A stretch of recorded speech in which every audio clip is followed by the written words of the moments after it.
This is the April meeting of the Committee of the Whole, Administration and Finance for the month of April. I'd like to welcome everyone here. See lots of interest tonight.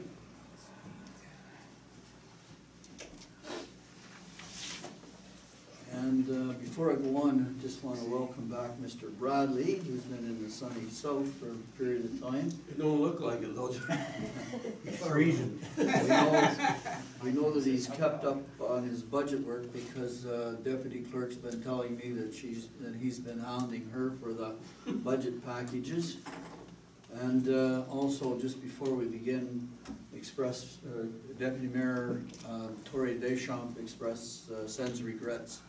He's not going to be able to be with us tonight. So with those few introductory remarks, Chair's looking for a motion to approve the agenda as presented. So I have Councillor Hunter, seconded by Councillor Cameron. Those in favor, please signify. Aye. Motion is carried.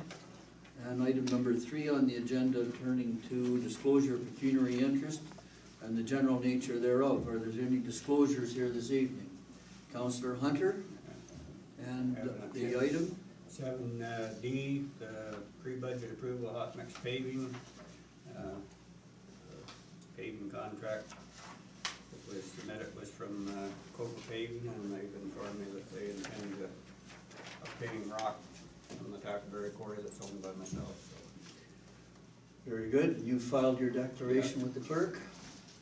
And I see that Mr. Robertson is his name up. Mr. Robertson, the general nature of the pecuniary interest?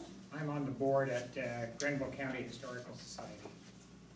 Okay, and they're Item one of the 6A. ones, 6A, looking for a grant from the our grants program. And Councillor Dillabaugh, you've got your hand up. Mr. Mayor, yes, I have on 6A, 6B, I am the chairman of the Cardinal Youth Center. And they're also looking for a grant from the program. Yes, sir. Okay, so when it comes to 6A, we'll have Councillor Dillabaugh out and Mr. Robertson out. Okay, so now I'm at item number 4 on the agenda, which is business arising from the previous Committee of the Whole, Administration Finance meeting, if any. Does anyone have anything to bring up from that meeting? I just checked my own notes here. Anybody? Small typing error. I'll just point out the small typing error on page 3 of 5. On the first paragraph at the top of page 3 of 5, about halfway down, it was noted that the right-of-way has been in place for many years. So, there's no other business arising from those minutes. I'm about to go on to item number 5 on the agenda. Item number 5 on the agenda is delegations and presentations. Now, I see that we have 2 on the agenda tonight. The Bluegrass Festival, Mr. Kim Wallace is here, and he'll go first. And then we have the Connect Youth. Half the delegation is here. So you may have to do full duty. That's all right, I usually do. Okay, all right. So we'll start then with the Bluegrass Festival, Mr. Kim Wallace. You have 10 minutes. I should be able to do it in 10 minutes. First of all, I want to introduce myself. I see we got some new council members, and I haven't had the opportunity to speak with many of you people. My name's Kim Wallace. Back in 2014, I undertook to start a Bluegrass Festival in Spencerville. So I had got a hold of the Fair Board, got the property from the Fair Board, and we moved forward. A little bit of background on myself as far as experience and whatnot goes with this type of thing. I attended my very first Bluegrass Festival in 1981 and just kept moving from there. I traveled pretty much most of Ontario down as far as Nova Scotia, and I think it was about 8 years ago now I went to Nova Scotia I wanted to see how these things were run in different areas, and wanted to make sure I was doing the right thing. However, as I go through the list, we certainly are doing the right thing as far as making our people happy. I'll start off with year one. Actually, before I go there, there was a festival down near Maxville. It was called the Sand Road Bluegrass Festival. It run for a number of years. It was held at the Sugar Bush on Sand Road. And I believe the place was sold, and the new ownership didn't want the festival to be taking place there. So he moved it to Maxville Fairgrounds, and the price was out of this world. He had already had 4 US bands booked in. People didn't like the change. He didn't have the crowd. And he didn't sink, but it came close to it. He figured he's gonna give up. And I got wind of that, so I contacted him to make sure that what I heard was true, and it was. So I made sure it was okay if I took a date. I contacted all the other festivals within 500 miles to see if they had a problem with me starting a festival, and there was no issues whatsoever. So year one in 2014, I contacted 10 regional bands, which ranged anywhere from Ottawa, Quebec side, as far up as north of Trenton, to see if they would be interested in helping me get this festival off the ground. We did not have contracts. I put it out to them in an email. This is what I want to do. Are you interested? I don't know whether I can pay you for your performances. And out of the 10 bands, I had 15 that contacted me wanting to play. That's what a bluegrass band will do. So I brought in the 10, just simply I didn't have the time to run through 15 bands. I didn't even have a full year to organize this. I think it was about 8 months I had to organize this and get as much advertising out as possible. And we had $0 in a budget, nothing, to start off the first year. With what we did, I did get some sponsorships that did help us with advertising, property rental for the fairgrounds, and insurance, of course. We do hold our own insurance. I contacted past councillor Jerry Morrell to see if he would be interested in being our MC. And Jerry's been our MC ever since, and just positive all around. He does bang up job. With the 10 bands, I contacted Spencerville Legion to see if they would be interested in running the kitchen at the fairgrounds. They supplied breakfast each morning, they supplied food during the day. I ended up with 65 RVs that came the first year. That was more than I expected, to be honest with you, with that short time. Moving down to year two, I done the very same thing. I put it back out to all the bands, different bands of course, and again, this time I had 20 bands wanting to come to play. Couldn't do it. So I picked 1 or 2 bands that were the same from the previous year, and then brought in 8 different bands. I'm gonna back up to year 1. We did have enough money that we could afford to pay the bands their expenses at least. And I believe it was something like $250 that we were able to give them. Year 2, we had an increase of RVs by 135, up to 135 RVs. Again, we did not have contracts set for the bands. They did come in, they played, and we were able to give them a little bit more money. Things were looking really well. What we done from year 2 on was had a comment box. I've been to different events. Comment boxes are good, but you don't get many. What we offered was if you fill out a comment card, you get your name in for a free ticket for the next year's festival. Our comment box was full. And from there, we moved forward on the comments. We took every comment serious. And we've just had so much positive feedback on everything. Year two, in that year, our comment cards were, can we have an American band? Sure, we're gonna go for it. I contacted one regional band from Virginia, I believe. The gentleman was ill when we contacted him. In May, he passed away prior to our festival. So luckily enough, I do know some bands. I contacted another guy and he says, hey, I'll come and do it.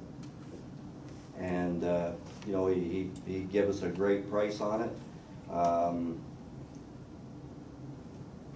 Again, we had the Legion at our festival that run the kitchen. That was year three. Year four, we were able to bring in 2 US bands. We added a few vendors. All of a sudden, by advertising that we were bringing in a US band, our weekend RVs jumped to 180. Again, that was more than what my goal was, and for that everybody was pretty excited. Year four, we brought in 2 RVs, or two US bands. I moved forward with vendors. I live in the township. I like to keep everything in the township as much as possible. We did have a few comments in the card, in our box, you know, is there any way that we can maybe bring in a different vendor just for a change? I contacted the Presbyterian Church. I contacted the Optimist Club. Both of them came forward. They run the kitchen. We had a great breakfast, food at dinner time. I wanted them back for year 5. Unfortunately, they didn't have enough volunteers. They found it just too much. And so I kind of had to go looking. Fortunately for me, I had someone else come sent me an email just at the right time. Mr. Paul McCauley is his name. He actually has something to do with the Boy Scouts. 2 minutes? Yeah. Okay. He has something to do with the Boy Scouts. I brought him in, and all his proceeds went to the Scout Ventures program. This year, now I'm looking for somebody else if I can find it. Again, I like to keep it in the community. Year 5, we increased to 235 RVs. To just give you just a quick idea where we got people coming from to this town. Last year we had people come from Quebec, Toronto, Sudbury, every place in between. We had people from upstate New York, Florida, Tennessee, Maryland, and this year I do know that a lot of those people from those states are coming back.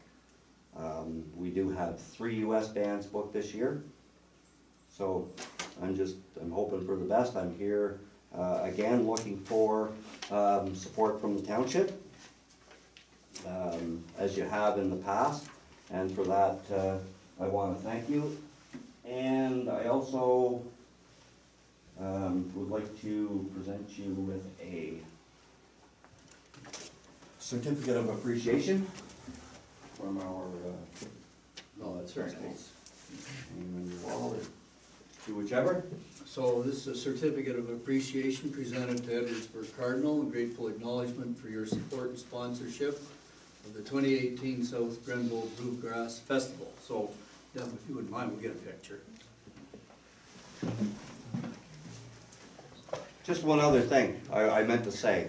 I was at a birthday party this weekend. One of our bands we had last year was also at this birthday party up in Sturgeon Falls. He drove all the way from Ohio to come to this birthday party. He contacted me to see if I was going to be there because his wife knew nobody, and I said, yeah, I'll go. I went, and he wants to pass along a message to thank the township very much for everything that they have done.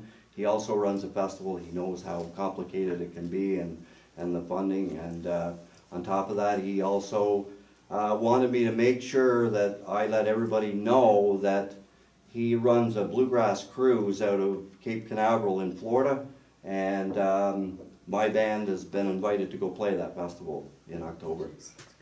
No, just get the council members to come up, we'll just get a quick picture here. Come on, Kim. And then we'll get to questions, and the rest of the councilors will get a chance to ask you some questions. Come on, Johnny. Say cheese. Yes, cheese. Okay, thanks, Kim. No problem. Okay, so, we'll just go right ahead here. I know that there are at least 2 members of council now that are new. So if you've got a few questions, we'll go once around the table for questions, or anybody has questions for Kim. Where are you gonna start? Start with Councilor Dilba. All I have is just a couple of notes. I won't be involved in the grant or anything. How do you know, like your bands, your 15 bands, you get 9 from, how do you pick them? Well, again, I've been in the music business for pretty much the last 25 years, so I've got to know most of the bands. Being in that style of music and whatnot, I do 6 to 10 festivals a year, so I get to meet new bands. What's the difference between the Canadian bluegrass or the American when you said someone wanted American? The American is a bigger drawing card. They're more professional. It's the bands I had up here last year, that is their job. They're a traveling band. Oh, that's your full-time job? That's their full-time job. Okay, Councilor Cameron. Yeah, thank you. Kim, I'd just like to know approximately in, let's say last year, 2018, how many people did you have, do you have a number of how many people were at the park? We had, it was around the 240 RVs, Yeah, which times that by 2, you okay, might say. Some of them are by themselves. so you're looking around 500. Yeah, plus we also have weekend walk-ins, that come just for the day. And we had some last year that came from eastern townships in Quebec. We had them come as far as Kingston for the day. I had one come from Trenton. Now, do you charge admission? Yes, Okay, yes, we've not increased our price. The first 2 years, we charged $50. That included the whole weekend as well as the camping. We increased it year 3 to $60. That's advance price. If you buy your tickets at the gate, this year is $70. We are the cheapest festival that's running. We like to try to keep it that way, to encourage people and to encourage our town, to walk in during the day. now, is that $60? We'll say $60. Is that per RV, That's per person. per person? Yes. Okay, so if there's 2 in the party, then it's just Yes. double that. Okay, and is there a campground fee if you're gonna bring your RV in? That is included in In the $60. yeah, and then we roll it into, with the price that it costs us to rent the property. Yeah, Again, our insurances, pay the band. okay, and that's for the whole weekend? That's for the whole weekend. 2 days? Actually, we start on Thursday Thursday, and run Friday, straight Saturday? through till Sunday. Oh, that's We amazing. are in, our insurance policy takes place on the Sunday. So we are in to set up our roads. There's a festival that's in Plattsburgh, New York, and last year we had 15 RVs roll in that were coming from that festival. Yeah. So that's basically why we've opened up early, so they have a place to stay and not have to go home. Okay, thank you. Councilor Hunter. I just have a question, Kim. Have you been able to be successful to get any grants from We got a Council Trillium member grant last organization? year, Trillium. It was 5,000. We sent in another application again this year, but I think it's April sometime that they contact us to let us know. And that we had, once we got that, we knew exactly where that money was going, because you have to keep your books up to date and show them, you know, what you've spent that on. Is that the only grant that you? That was the only grant that we did get. We did get sponsorships. The community has been very grateful in helping us out. I know the lodge sponsorship Yes. here and stuff there, but I just wondered, under the provincial grant system of culture and recreation and stuff, if there's no place to. The only one that we went to is the Trillium so far. Because I know it's been a big deal made about Kempful Country. Yeah, Festival and there. They it's got all public. Like, I $100,000 mean, or you, something, they got handed to them, so. they got 100,000 handed to Yeah. them. Doesn't- But doesn't it's a seem little fair. different situation with them. They pay their help. Yeah, We don't, of course. We're totally non-for-profit. yeah. Totally non-for-profit. I might add too, like we've got, I think we're up to 60 people that volunteer their time to help us over the course of the weekend. Mr. Bradley? I don't have any questions, but I just have a comment that I think that Kim, over the past several years, has done a remarkable job in terms of representing the community and a positive effect by having that festival here. So Thank keep you. up the good work. Thank you. Mr. Robertson? I made my first trip to the Bluegrass Festival a couple of years ago. I'd never been to one, and I thoroughly enjoyed it. Good. And my neighbor comes, he has a camper, or a trailer, and he comes up and spends the whole Yeah. 4 or 5 days, or however long it runs. Yeah, like we've got, our insurance policy runs from the Sunday to the following Monday. Yeah. So we're not kicking people out on Sunday. You know, they can go home the next day. Okay, so thank you very much for your presentation. problem. We'll be getting to the issue of allocation of the dollars, and I'll say a little bit more when we get there. So now I'm moving to the second delegation. The second delegation is the Connect Youth Inc. And just so that people understand what's going on, with our community grants and donations program, anyone who is asking for a donation, what's the threshold to appear before council? If I could- More than 2,000. More than 2,000. So if any of the asks are more than 2,000, we ask for a presentation. Okay there. It's on TV.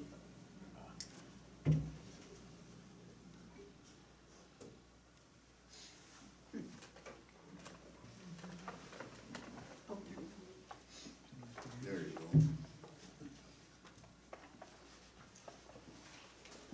that's supposed to come from there.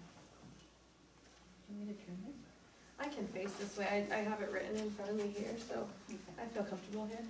So thank you all for allowing me to come, and I'll get through this as quickly as possible. I did present a little bit at the United Counties of Leeds and Grenville Joint Services, but I did make this PowerPoint a little bit longer to touch more on our programs and to what we're doing in the community as we do service this area here. So at Connect Youth, our mission is to assist, support, and refer young people in need, and to advocate for youth in partnership with our communities.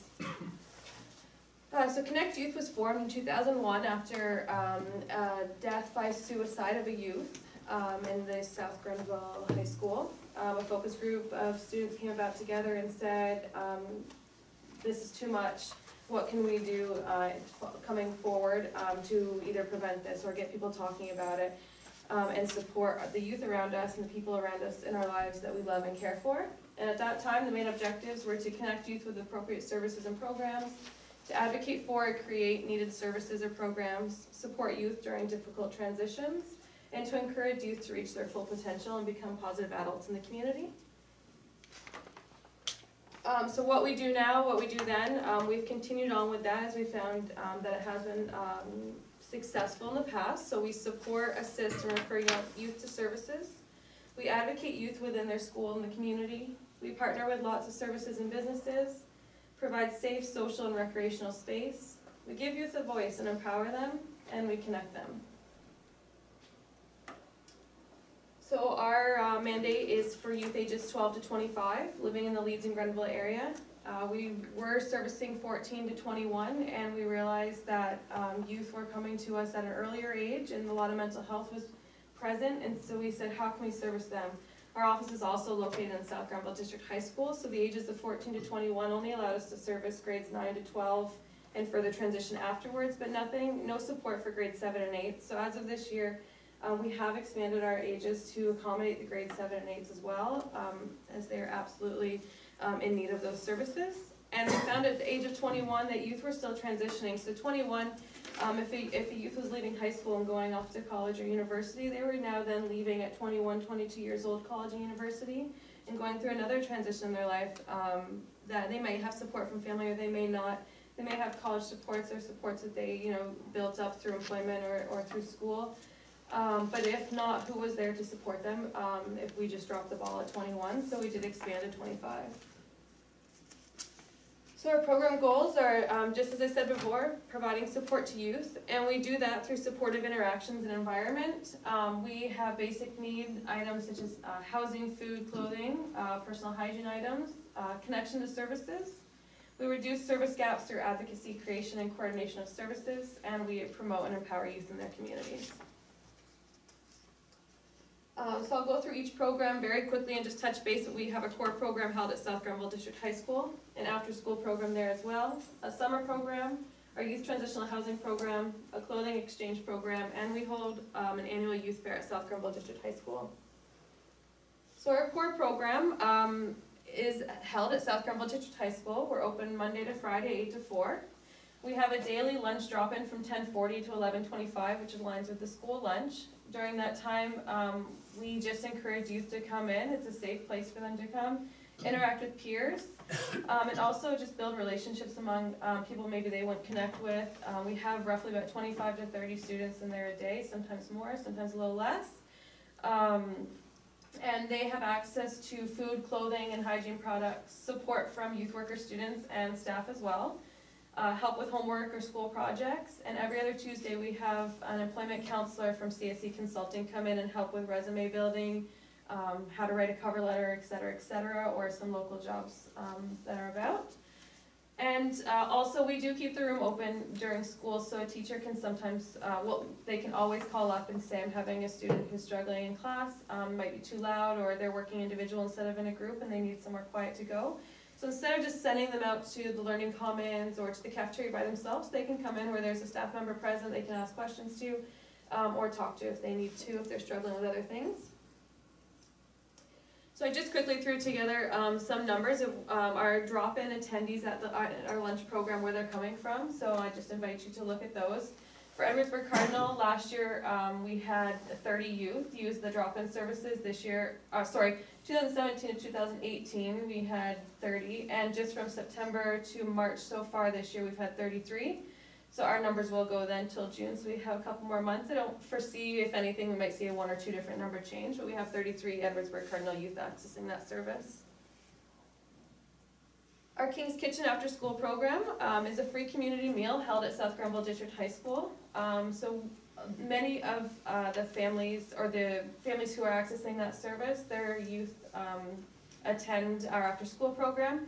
And we decided to hold an after school program on Wednesday evenings before, just because a lot of youth were staying in the Prescott area where the school is, but they were hanging out on the streets or going to friends' houses and maybe participating in some things that parents might not agree with. So we said, well, what best? We have youth coming in from Cardinal, Spencerville, Augusta Township. Why don't we keep them here, give them a spot to come to where it is supervised, and we bring in different guest speakers from other community agencies. We do crafts, we always provide food, we just give them that positive space, and it's keeping them off the streets and in a healthy relationships where we can be adult role models, and they also have their peers as well. And then we go and attend the meal with them and eat with them, which is great relationship building on our part, and we're able to provide transportation home. So if there is a youth from Johnstown, Spencerville, Augusta, Cardinal, etc., we will drive youth home. Our housing program, we have 2 21-day youth transitional housing units. One is located in Prescott and one is in Kempville. So this program is funded through the United Counties of Leeds and Grenville and Service Canada's homelessness partnering strategy. Who's eligible to access this housing program? Youth ages 16 to 25. No current living arrangements, and all other housing options have been exhausted. They have to be willing to sign our participation agreement, attending school or seeking employment, and seeking permanent housing. We do take a housing first approach on this. That is our first goal. And what can youth expect? I'll just run through this quickly. During that time, so it looks like we have this apartment youth come in. We meet with youth 2 to 3 times a week. We don't go any less than 2. We do go over 3. Sometimes youth need support every day, and we absolutely do that. So we refer them to partnering agencies to help overcome obstacles that they might interfere with their achievements of independent and stable living conditions. We help them access basic needs such as food, clothing, and hygiene products. We provide all the food and groceries while they're there. We don't accept any money. Support connecting with landlords and housing searches as that may be difficult. And we run a life skills program based off of each youth and what they might need, whether it's cooking, budgeting, planning, communication, conflict management, assertive communication, whatever that might be. And we continue the support after they leave the apartment. So it's not just 21 days and we're done. We continue that to make sure that they're maintaining the stable housing and getting along with landlords and neighbors, etc. So I just pulled numbers again. So our numbers have jumped our referrals have jumped by 31 so far. So July of 2017 to February 2018, we had 55 referrals. Just one of those came from Edwardsburg Cardinal. July 2018 and 2019, this is up until February, we had 86, and we had 2 from Edwardsburg Cardinal referred to our program. So these are youth who've accessed the transitional housing units. And youth who've accessed outreach services. So we just have the 2 apartments. But just because our apartments are full, we still offer outreach services. We don't just say, sorry, they're full, we'll catch you, in 21 days when it's available again. We say, what can we do now for you to either maybe build those relationships back, get you back stable and with family, or whatever that might look like, and find other options so they're not being sent to an Ottawa or a Kingston shelter or farther away. We'd like to keep them in the community and keep connected with their current supports. So I did say that we had 2 referrals from Edwardsburg Cardinal this year. We were able to provide outreach services for both of those youth. Referrals, supports, and information. Our referrals are a direct connection to services. Supports we count, supports accessing through services, whether it's phone calls, transportation, or accompaniment to appointments. And info shares is any information that we give to these youth about other agencies or social recreation options, whatever it might be. So from July of 2018 to February of 2019, we have referred youth 28 times. We've supported youth 729 times and given 191 pieces of information to youth. Our clothing exchanges we hold at both South Grenville District High School and TR Leger. After that, we have an abundance of clothing, so we do this 2 or 3 times a year, and then we open it up to all community members. Our youth fair is coming up, date May 15th, 2019, and we bring in about 25 service providers into South Grenville District High School. And every student at South Grenville District High School is welcome to attend, each by grades. They all come down. We do an activity to encourage them to speak with these providers, as sometimes it may be difficult, but to get that information. So there's, I believe, between 300 and 400 students, and every one of those come down. And that is all I have here today. That's just our main office and how to contact us. But thank you very much. I am open to any questions or comments. Well, thank you very much. That's a very comprehensive presentation, and I must say that it's become a lot slicker over the years. A lot more very valuable information. And so I'll start around the table at this side, Mr. Roberts. Well, you don't leave much room for questions. Oh, Pretty well, good, I'm glad. I don't really have any. Mr. Rudd. No, I have none. Mr. Councillor Hunter. How many paid employees do you have operating? Right now, we are at our most. I've been very busy writing grants. We have 5 and 1 on maternity leave, and we're able to accommodate her position when she comes back in September, so we will have 6. And you get your grants from where? We have received an increase in funding through the United Counties of Leeds and Grenville, which is where the majority of our staff come from. That's our housing program, as well as Service Canada. We've received another year for that. We receive grants from the town of Prescott, Augusta Township, Edwardsburg, Carroll Township, and United Way of Leeds and Grenville. And just this year, we have a $2,500 grant from TransCanada as well. And going this way, Councillor Campbell. Thank you, I have nothing, that's very, very, very well done. Thank you. I just have one, well, I had two, but you answered. I didn't know United Way was involved, but I thought it was. Yes. And your program's running from 9 to 4:30 from Monday to Friday, I guess. If these people need help, say, in the evening or Saturday, Sunday, is there any reach out phone numbers or anything? Yes, so I always, as you'll notice I have my cell phone here, I always do carry my cell phone. I do encourage youth to reach out to Kids Help Phone or other crisis lines. But I do, as I do have a family, and I like to keep my time as well. But absolutely, yes, I do keep my phone on me, and they're able to call and text. Thank you. Thank you. But your main objective is to connect them with other That's right. responding entities. So that is right. What happens though is, let's say it's a mental health crisis and they can't reach their counselor, or let's say they're seeing every 2 weeks, so what do in that meantime? So we're not counseling them, but we can be that point of access to say, I'm struggling right now, or if they're suicidal or feeling suicidal and they have a plan, what do? We call the hospital. So there does need to be something in between, and that's what we do. You're reaching out. Yeah. Okay, well, thank you very much for your presentation. Thank you. As I say, very crisp, and so we'll be dealing with the grant and donation program just in the next item on the agenda. Thank you very much. Okay, folks, you've heard the presentations, so we're now at that item on the agenda item 6A, and I'm just going to make a few words of introduction before we start. So first of all, just for the benefit of folks in the gallery that may not have seen our agenda package, our total requests this year are for $31,576 in cash, and then we have requests for in-kind services. That's things like photocopying, use of township property upstairs, the council chamber. So those in-kind requests have been valued at staff as worth approximately $21,000. So with that sort of request in front of us, council has allocated in this year's budget $10,000. Now that's $10,000 in cash plus the in-kind. And what we'll be discussing tonight is the distribution of the $10,000 in cash.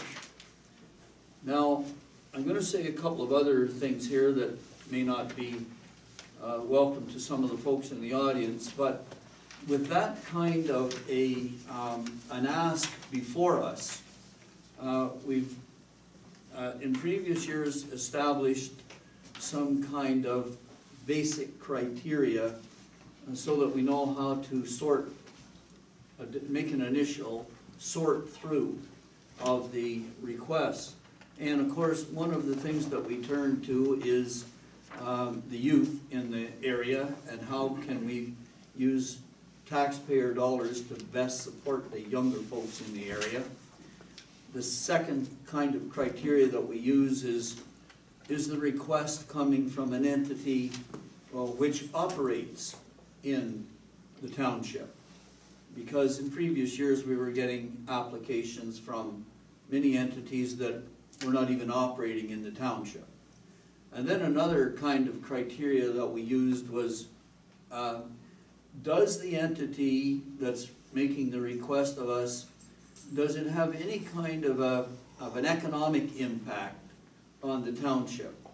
And I think you've heard the presentation from Mr. Wallace, and that kind of an entity does have the effect of bringing people into the area.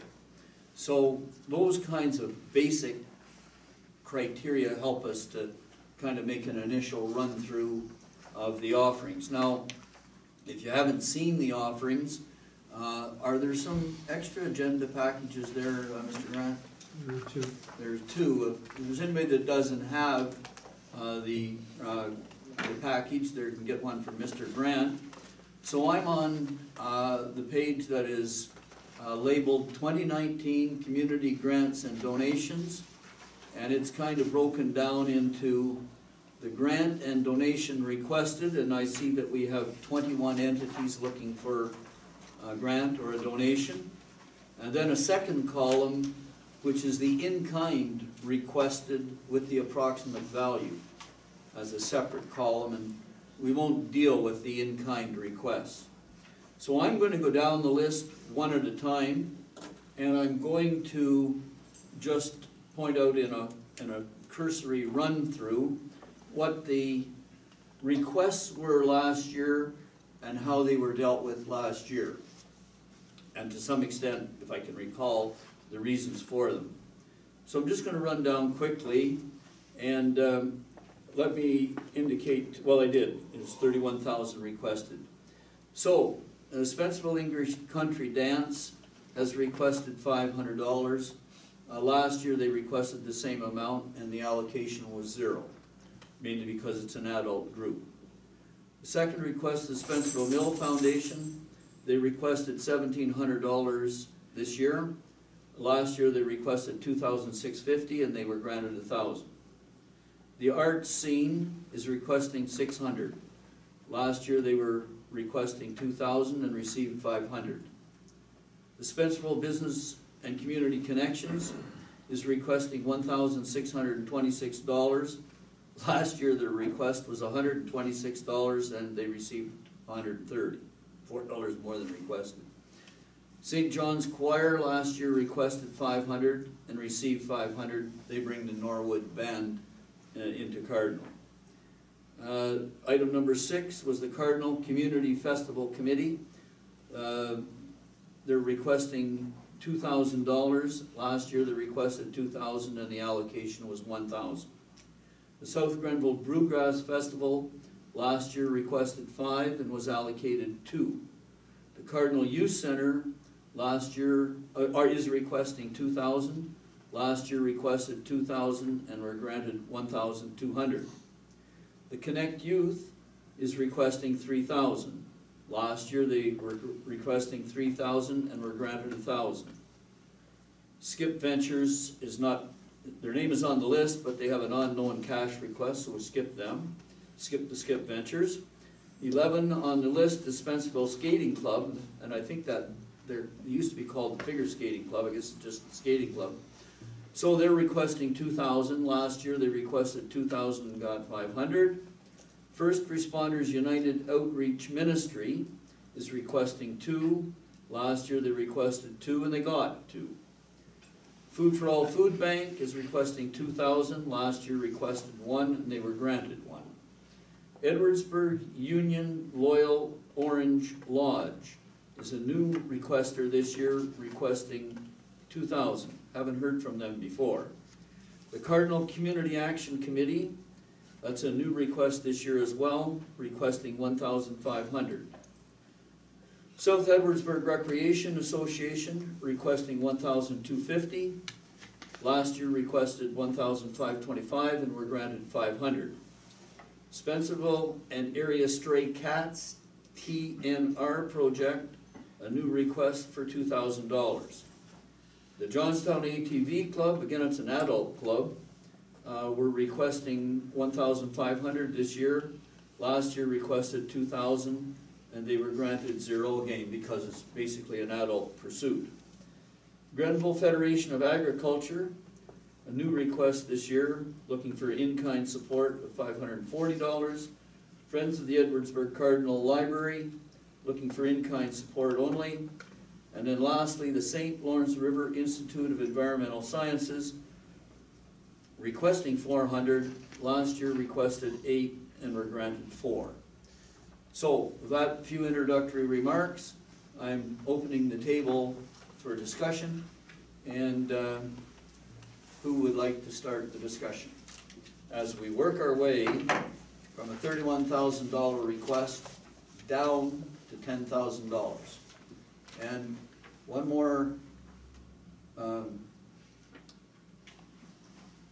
restriction, I guess I'm going to put, as Councillor Hunter has pointed out, any increase in our $10,000 budget line goes directly to our bottom line on our budgets.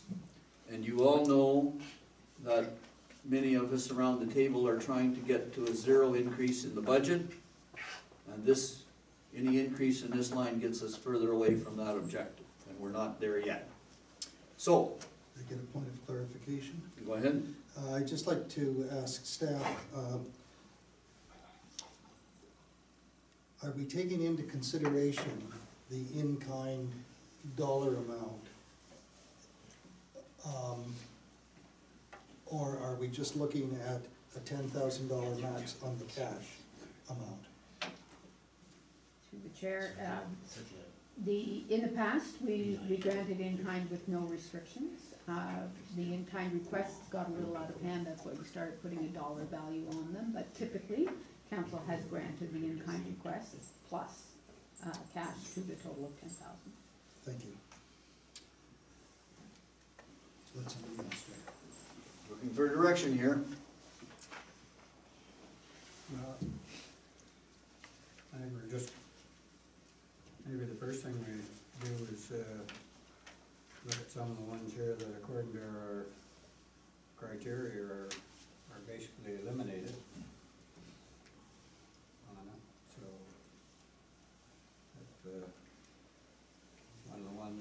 Edwardsburg Union, Loyal Orange Lodge really doesn't fit under our correction criteria for granting money to, so. And they're a new request this year, and I don't know that we know that much about them. Edwardsburg Union Loyal Orange Lodge. They're requesting money for a furnace replacement and stuff in their building, so. Where is their building? Back at, across from the campground back at Groveton. Groveton. So basically an adult organization? Yeah, we voted on organization. Okay, adult organization, so let's remove that one from the list. Okay, I'm fine with Looking for further direction here. The Spencerville area stray cats, I think that's more under a SPCA thing than it is for township to start getting involved in that. We have a bylaw on animal control officer that we dedicate for that, so. We're already supporting it that way through our bylaw. So that one's out as well. Buy a lot of bullets for $2,000. Yeah. License piece.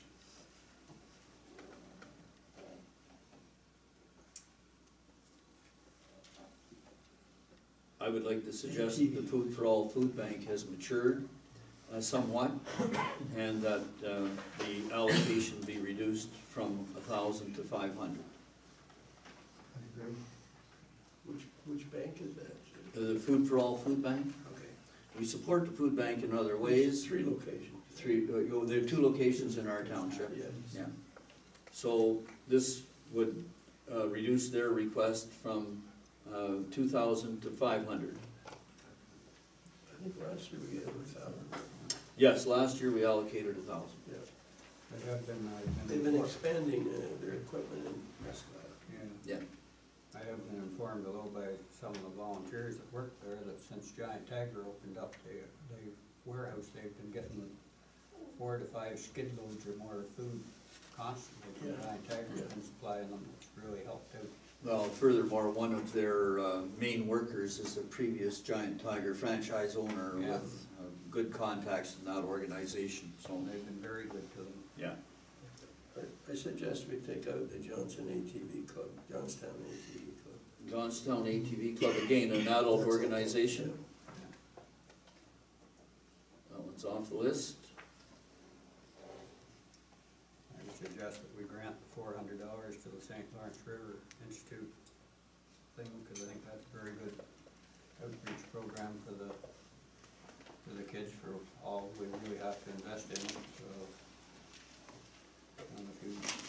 And they do take, it does take place at the Drummond Yeah. Building in Spencerville, and they bring upwards of 600 kids here on that day. One of the few things that our local school here gets to participate in, because they can walk across to it, and it doesn't cost them busing fees and stuff, so. Okay, the $400 will remain, will stay there.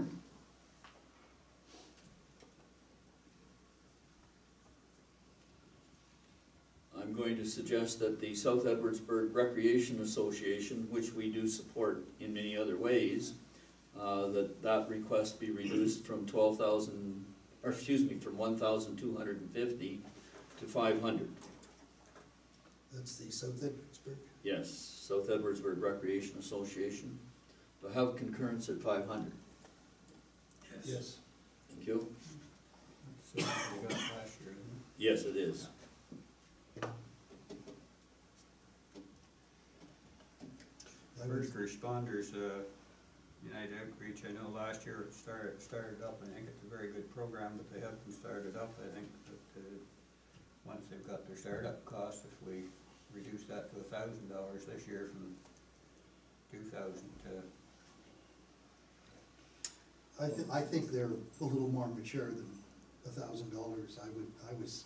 I had written in 500 for that one. I think it's a very good program. It is. I've toured it, and I think they still are getting their feet on the ground for support, but they're trying to not turn away anybody that hasn't got Support behind them. support behind them from other agencies and stuff, so I'd suggest we put 1,000 there for now and see where we end up if we have to. Well, I'd just also like to just make a comment too.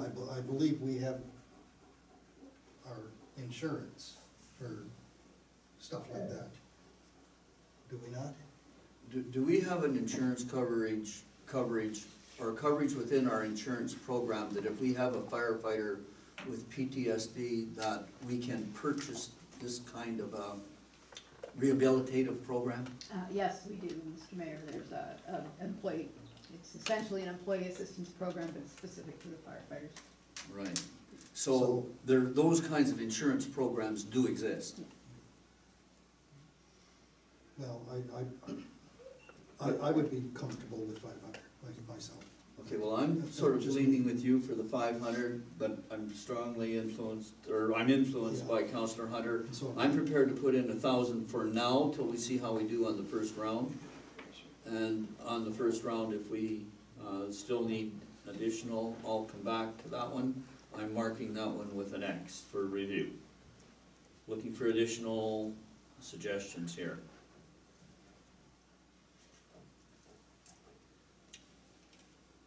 I know that Connect Youth is here. I know that they're asking for 3,000, which was the same as their ask last year. I would like to propose that we put them in on the first round for $1,000, which was what the allocation was last year. I would concur with that as well. Get concurrence there, thank you. Now I'll get to the South Grenville Bluegrass Festival. I know Mr. Wallace is here. Last year the ask was 5,000, was 2,000 granted. I would like to suggest that on this first round we put the Bluegrass Festival in for 2,000 on the basis that they do attract a fair number of folks to the village for that 3 or 4 day weekend. Can I get, and that's first round. I concur. Get concurrence on that one, thank you. Absolutely. Could I just back up to the Connect Youth? What did we allow that? 1,000 on the first round.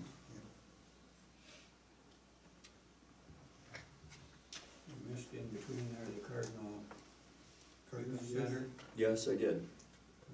They asked for 1,000 last year and we give them 1,000. No, they asked for 2 last year and we gave them 1,200. Yeah. We put them in for 1,000, Yeah. put them in for 1,000 on the first round. I was thinking 1,500, but, Well, Yeah. let's see where we go here. all right. They've been established for quite a while now. There's been a change of Yeah. direction there, Yeah. and I would like to report that the change of direction, I think, is for the good. We now have the group incorporated. Yeah. We now have a full-time treasurer in place, and we have a counselor that's working very close with them to make sure that that group succeeds. So I think we give them a little boost there. Do we have any numbers on the number of youth? 25 to 30 kids per weekly session. So it's a in Good Carter. size group. Yes, it's a good sized group. All right, I'm moving up to, and I'm skipping a couple as I go, picking the low-hanging fruit here. Looking up to St. John's Choir, they asked for 500 last year, they were granted 500, mostly because it goes entirely towards the Norwood Band, which comes into town once a year. Can we put them in for 500 on the first round? Yep. I would do that. Thank you.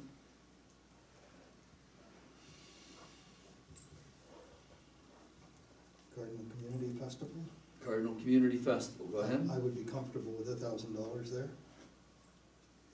They asked 2 last year, and they were granted 1,000 last year. They're asking the same amount, That's correct, yeah. 1,000 on the first round. And I'd just like to mention that a new group, new people have taken that over, and they took over some debt, and they've got themselves above board now, and I personally feel $1,000 is adequate. Okay, I'm moving up now to Spencerville Business and Community Connections. That group is coming together very nicely. I think this will be their 3rd or 4th year of operations. They asked for $126 last year. They were granted $130 plus some in-kind. And they're asking for $1,626 this year. I'd like to suggest that we write them in for $200 on their first round this year. Do we know what the 1626 is gonna be applied to? Well, there was a bit of a, Like, it looks like a worked up number, okay? In other words, they've taken, yes, it does. Last year was 126. yeah, so it's a And- workup. And this is just $1,500. And- Spencerville Business and Community Connections, cash requested to support Spencerville Stories Project, which is mobile theater and a dinner event at the Spencerville Mill and local church, and for the distribution of promotional newsletter. And so I'll just say a little bit about this project that they're putting together. It's going to occur in October. It's a sort of a moving play that will move from the mill, where one of the dinner courses will be received, to a church where a second dinner course is received, to Joe's Spencer City Bar and Grill, where the third dinner course will be prepared or allocated. Now, my understanding is that the tickets for that event will come in the neighborhood of $75. And what they're looking for here is a distribution of promotional newsletter. But it is basically an adult pursuit. Yeah. Kind of a business pursuit, really. Well, it's a So community with the pursuit. distribution costs, like, what are we talking, mailing or what? I can only just read what's on my Yeah. page here. I mean, if it's something like that, that could be considered in kind almost. Well, and there's a note here for in-kind, and I see that the staff didn't have enough information to be able to put a dollar amount attached to their in-kind. Maybe there's more in their application form, I don't know. If I may, Mr. Mayor, it was $1,500 in support of the Spencerville Stories Project, and then $126 for an unaddressed mail out through the post office, so. Oh, so that's what it So- was. So 1,500 was for the Project. play, the moving play. Yes, So and, the 126 last year was for mail out. yes, probably. yeah, Okay. for the unaddressed mail at 10 cents each, yeah. So, I'm suggesting $200 because I think basically they've got to survive off their, They gotta support themselves. yeah, they got to survive off their ticket sales. Yep.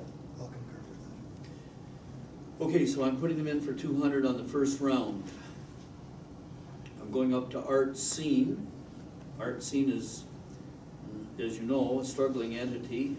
Does bring a lot of interest to Spencerville. They requested $2,000 last year, and we did allocate 500 last year. I'd like to suggest that we allocate 500 again this year on the first round. I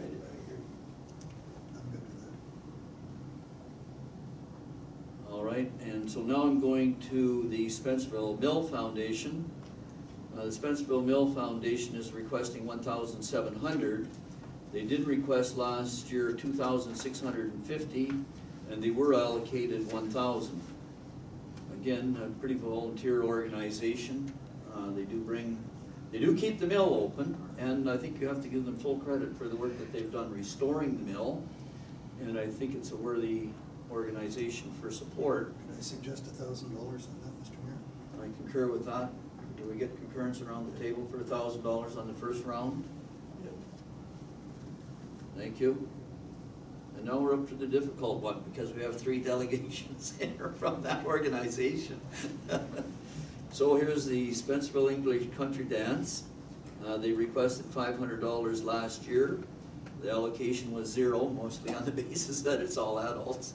So I'm looking for direction from the table. So again, I guess they're required, like, what's the $500 for? Does staff have any idea? Looking quickly here.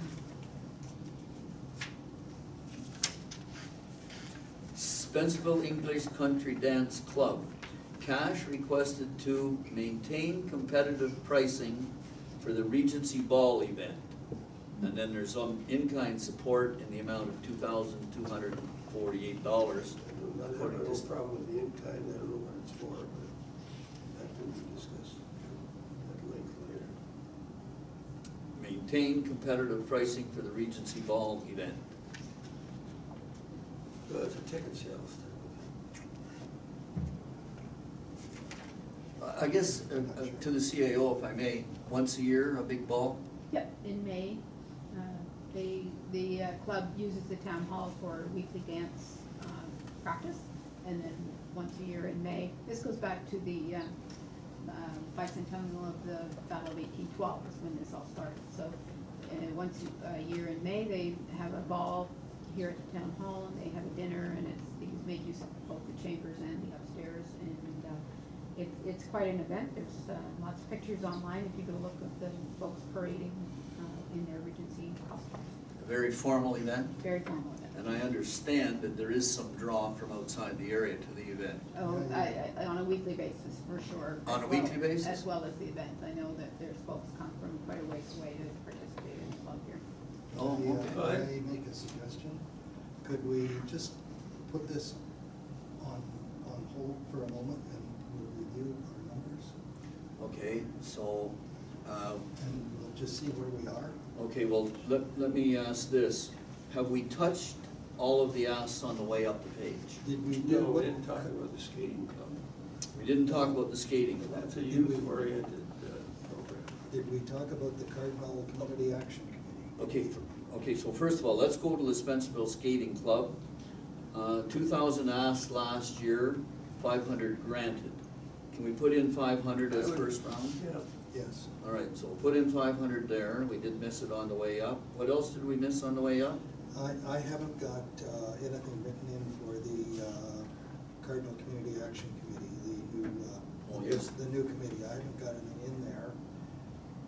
Did we discuss that? And I just No, missed it? no, we skipped it. So, Chair's looking for direction. I would be comfortable with $1,000 on that one. What are they acting on? It's a group that's trying to come together as kind of, to sort of mirror what's happening with the Spencerville Business and Community Connections.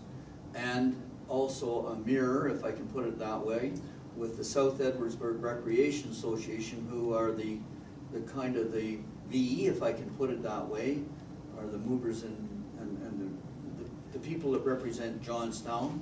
And basically what we've been trying to do over a number of years is get each one of these villages to kind of pull themselves up by the bootstraps, if I can put it that way, so that they're bringing forward to council and to the general public other ideas. Trying to get. Are they realistic ideas?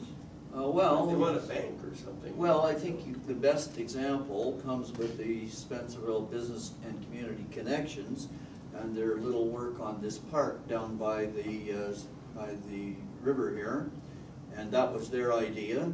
And, you know, council gave them some initial, help to get started. And we defined our street and made a boundary. They basically, through fundraising, raised the money to build their gazebo and their little dock. And I mean, it's gonna add a lot to the little community, place for people visitors to visit. So can such a thing be duplicated in the other communities? We don't know. See. May I just make a comment, Mr. Mayor? I'm not a member of the committee, but I do attend their meetings. And they have brought forward items such as some waterfront beautification for the Legion Park in Cardinal. They've talked about lighting for the streets of Cardinal, Christmas lighting, which the ones that are there, as you probably realize, are pretty much destroyed. So so those are the things, and they only started at the beginning of the year, so they're just getting their feet wet, and they do require some dollars to well, seed money is, I guess, the word I'm looking for. Okay, so we've parked, Should we put them in for something then? I think we put them in for 1,000. Okay.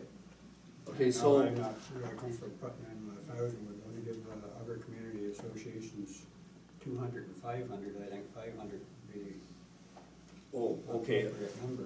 Okay, so we'll reduce that then to 500, just to, let's just get a read 500? from the treasurer as to where we're at here. 500, okay. Can the treasurer tell us where we're at? Certainly, you're at 10,600. 10,600. That Well, was that's- the last 500? That's adding the last 500. better than my 12,000. Someplace. Okay, so then we haven't dealt with the Spencerville English Country Dance, which will put us up any number. And we still have to cut 600 out of the ones that we've allocated on the first round. Chair's looking for direction. I would suggest, before we go to the second step, that we put 200 beside the dance club. And that gives us 10,800. Now we're at 10,800 and we need to reduce by 8.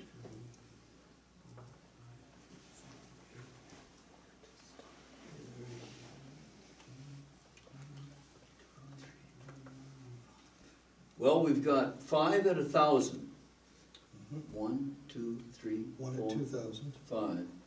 If we reduce each of the thousands by 100, That's 500.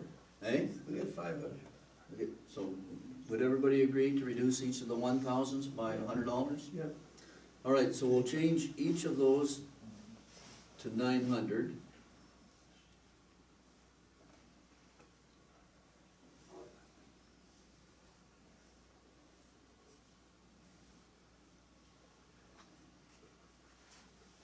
Now I need another $300, right? Right.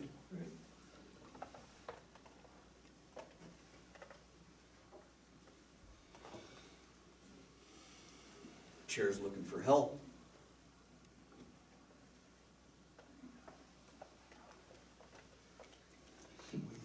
We have $2,000 set for the Bluegrass Festival. We've taken $100 off of each of the thousands. If we took 200 off the Bluegrass, and I totally understand the impact the Bluegrass Festival has for the community. So that would reduce that to 1,800. Yeah. Do we have concurrence there? Mr. Robertson, you're getting off easy here. I'm watching over there, not getting much I'm input. keeping an eye on you too.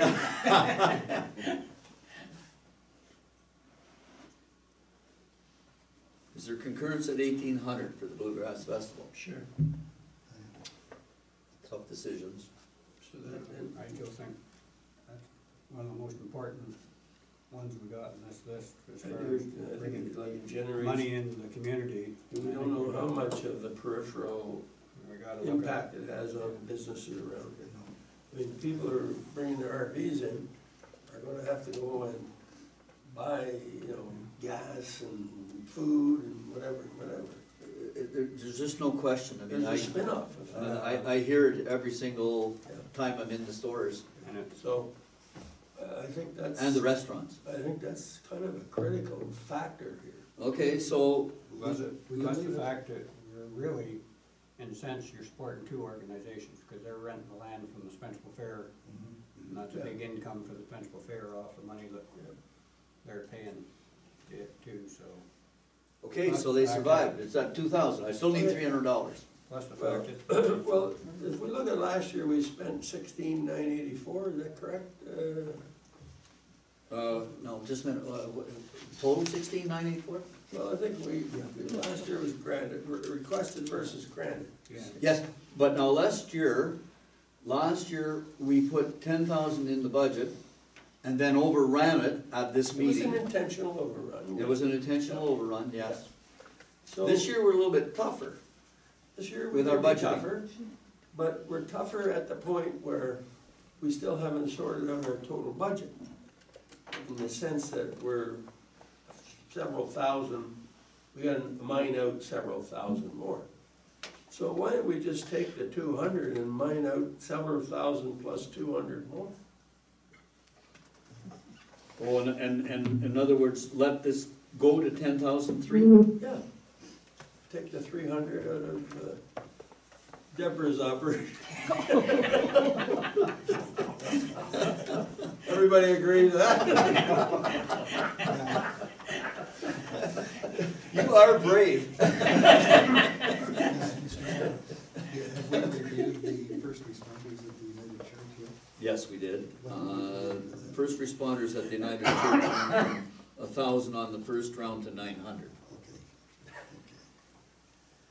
Okay. Let's try a little bit harder. We can take 50 off those 900s.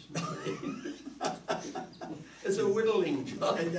Well, we could take 100 out of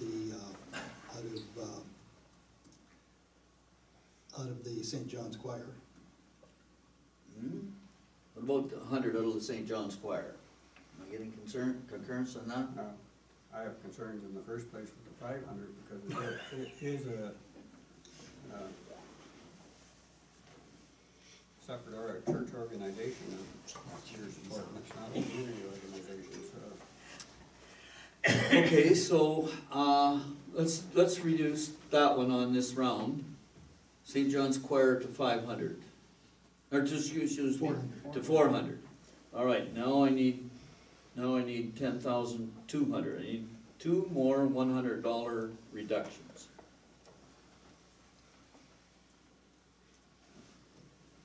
What about South Edwardsburg Recreation Association?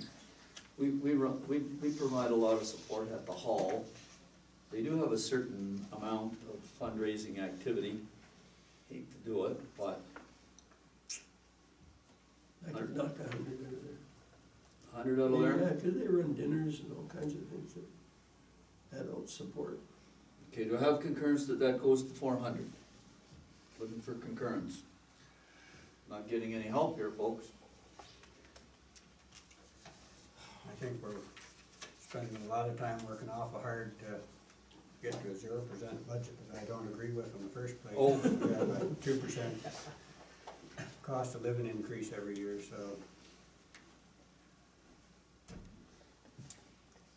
So I don't have concurrence? Yes, I'll go with 400. Yes, but I have a holdup.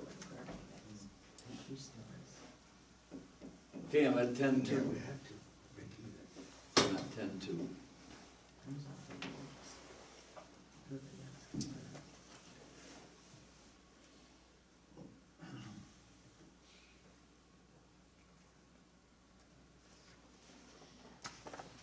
We've got 200 in for the English dancing, right? Yes.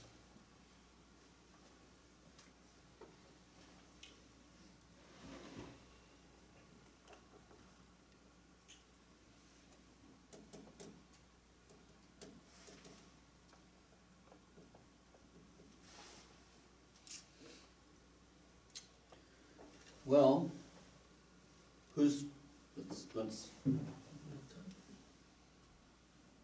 knocked around the St. Lawrence River Institute. yes, On anything? He can't talk. What's that? He can't talk, he's recused. He's trying to coax me into making some decisions here. He's recused. I thought he was only recused on the one item, I thought so too. which they didn't ask any money for. Oh, I forgot that, Yeah. he was on there. And what was your, He's on the board of directors of, Granville County Granville Historical. County Historical Society, but they're not on the list.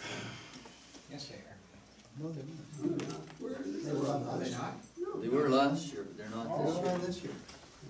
You mean I can tear up this paper and? Yeah. Yeah. Yes, you can, but Yeah, worse you than can- you that, can help us out now here. I'm looking for some input. From the top down. Yeah, from the top down. Well, you did the 1,000 items. Are there any at 500 that you could knock 50 off each of the 500s? Well, did we take art scene down to 400? No, we didn't. No, but again, I know that's an outfit that's on the brink. it brings people into the community too. Yeah, I know. And they work awful hard, those volunteers.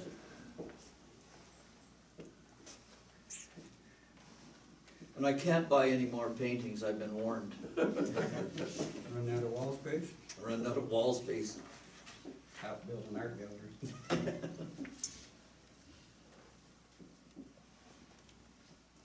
Maybe the Food for All Food Bank, there, Councillor Hunter mentioned, the impact of Giant Tiger having, on sort of the supply. And I know that, historically, that O'Reilly's in Prescott has provided them with, you know, stuff that's like a day old, so that they can get rid of it. And they get a lot from the community of donations, like empty egg cartons and, you know, things of that sort that assist in their efforts. So I'm just wondering if maybe we should look at their allocation with a view of cutting it slightly, 300? maybe down to 300 or, What about 4? okay, 4, yeah. Let's do it at 4. And now I need another $100 someplace else.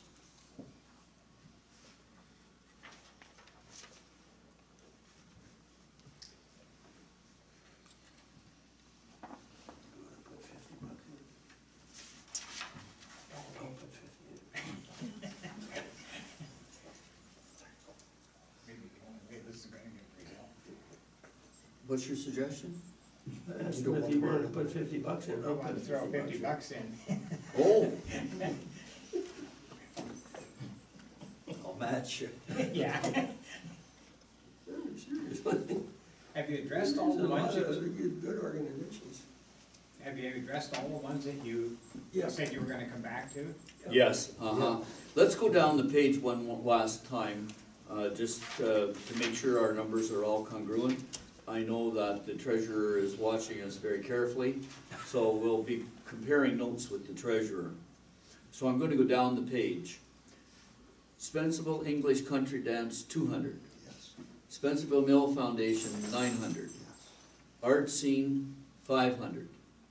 Spencerville Business and Community Connections, 200. St. John's Choir, 400. Cardinal Community Festival Committee, 900. South Grenville Bluegrass Festival, 2,000. Cardinal Youth Center, Inc., 900. Connect Youth, 900. Spencerville Skating Club, 500. First Responders United Church, 900. Food for All Food Bank, 400. Cardinal Community Action Committee, 500. South Edwardsburg Recreation Association, 500. No, 400. Reduced to 4. 400? Yeah. Thank you, appreciate the help. And the last one, St. Lawrence River Institute of Environmental Sciences, 400. Have I got them right? Yeah. Thank you, and I'm still at 10,100? I didn't drop 100 along the way? No. Can't shrink it that way. Okay. Chair's looking for direction. If we reduce the St. Lawrence River Institute by $50 and the South Ed Rec by $50, We would have it. we would have it.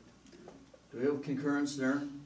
South Ed Rec down by 50 to 350. And St. Lawrence River Institute down by 50 to 350.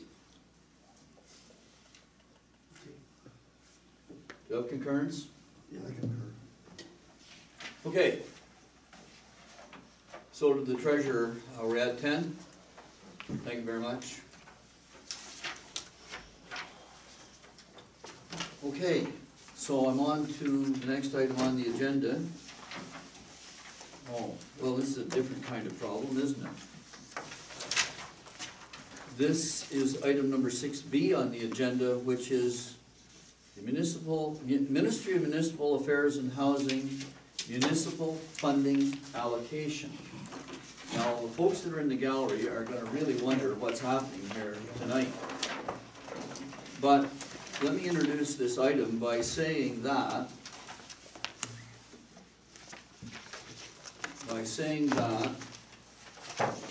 on the morning of March the 20th, all of the mayors in the United Counties of Leeds and Grenville and a number of others had a phone call from the Minister of Municipal Affairs and Housing indicating to us that the province would be allocating one-time government grants to municipalities for a very specific purpose. The minister's letters read, municipalities play a key role in delivering many provincial services that people across Ontario rely on. Taxpayers deserve modern, efficient service delivery that puts people at the center and respects hard-earned dollars. Transforming service delivery and identifying more modern, efficient ways of operating is critical and complex work.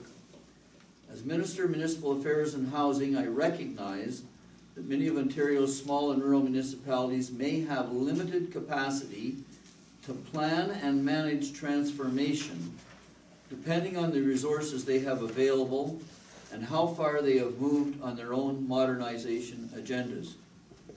That is why we are providing a one-time payment in the 2018-19 fiscal year to support small and rural municipalities' efforts to become more efficient and reduce expenditure growth in the longer term.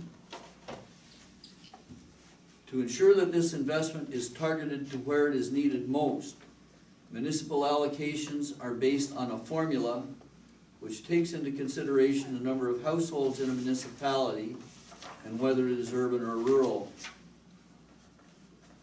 While this investment is unconditional, it is intended to help modernize service delivery and reduce future costs through investments in projects such as service delivery reviews, development of shared services agreements, and capital investments. Our government believes that municipalities are best positioned to understand the unique circumstances and determine where and how this money is spent. And so the township will receive, if they have not already done so, $584,335, which will flow in this fiscal year, which is the year that ended March 31st, to be used for the purposes of this letter. Now, that letter that I just read I circulated it to all members of council, and it's attached to the resolution that I'm passing out at the present time. The resolution is more than anything a notice of motion. So you read the letter for yourself, and it has been circulated by email. Everybody's had a chance to think about it. I can say that municipalities in Leeds and Grenville, Thousand Islands, and Rideau Lakes including United Counties and Prescott and Gananoque and Brockville, have received a total of more than $7.6 million for these purposes. Now, my conversation with the minister made it quite clear what the intention was. So as you can see from the draft motion that I put in front of you, I'm asking that this be, it's a notice of motion, I'll be putting it forward later in the meeting. But I'm asking that this money be treated completely separate from our operational budget and our capital budget. It's meant for service delivery review. And in my opinion, it's strictly a political thing. We will be held to account as to how this money gets used. And while the minister has never used the A word, which we all know is the amalgamation word, while he has never used that word, clearly he wants us to look closer at our relationships with our neighbors and how can we, as municipal entities, work more closely to reduce our costs. So with those few words of introduction, I'm going to ask the councillors to tell me how they think this money can best be used. I'm going to record those, and I ask that the clerk will, of course, record the comments from the individual members of council. And then I think at some point, we're going to have a sit-down session where our strict agenda item is, how do we use this money best for the intended purposes for which it was intended. So with those few words, does anybody want to start putting ideas on the table? No discussion of merit, just ideas at this point. I'll start if you wish, Mr. Mayor. I got this letter sent to me while I was in the South, so I had an opportunity to think about it and try to interpret the intent. And in my mind, there's no doubt that the provincial government has probably a couple of things in mind here, and are in effect, in a form, maybe a polite form, kind of putting us on notice that their promises when they got elected were to review the expenses of the province with a view of trying to cut those expenses to a more manageable level. And I think the essence of this letter tries to outline some of that. And because it talks about efficient services, providing services more efficiently, and it doesn't talk about municipal like the ones that we deal with in our budget on a day-to-day basis, but in kind of the broader provincial services that the province is offering. And later in the letter, he mentions that to reduce costs, so they're looking at containing municipal spending. And as we know, there's been several reports. The most recent one that I know of is from the Fraser Institute, which points out dramatically that municipalities throughout Ontario are outspending the capability of their ratepayers to support those expenses.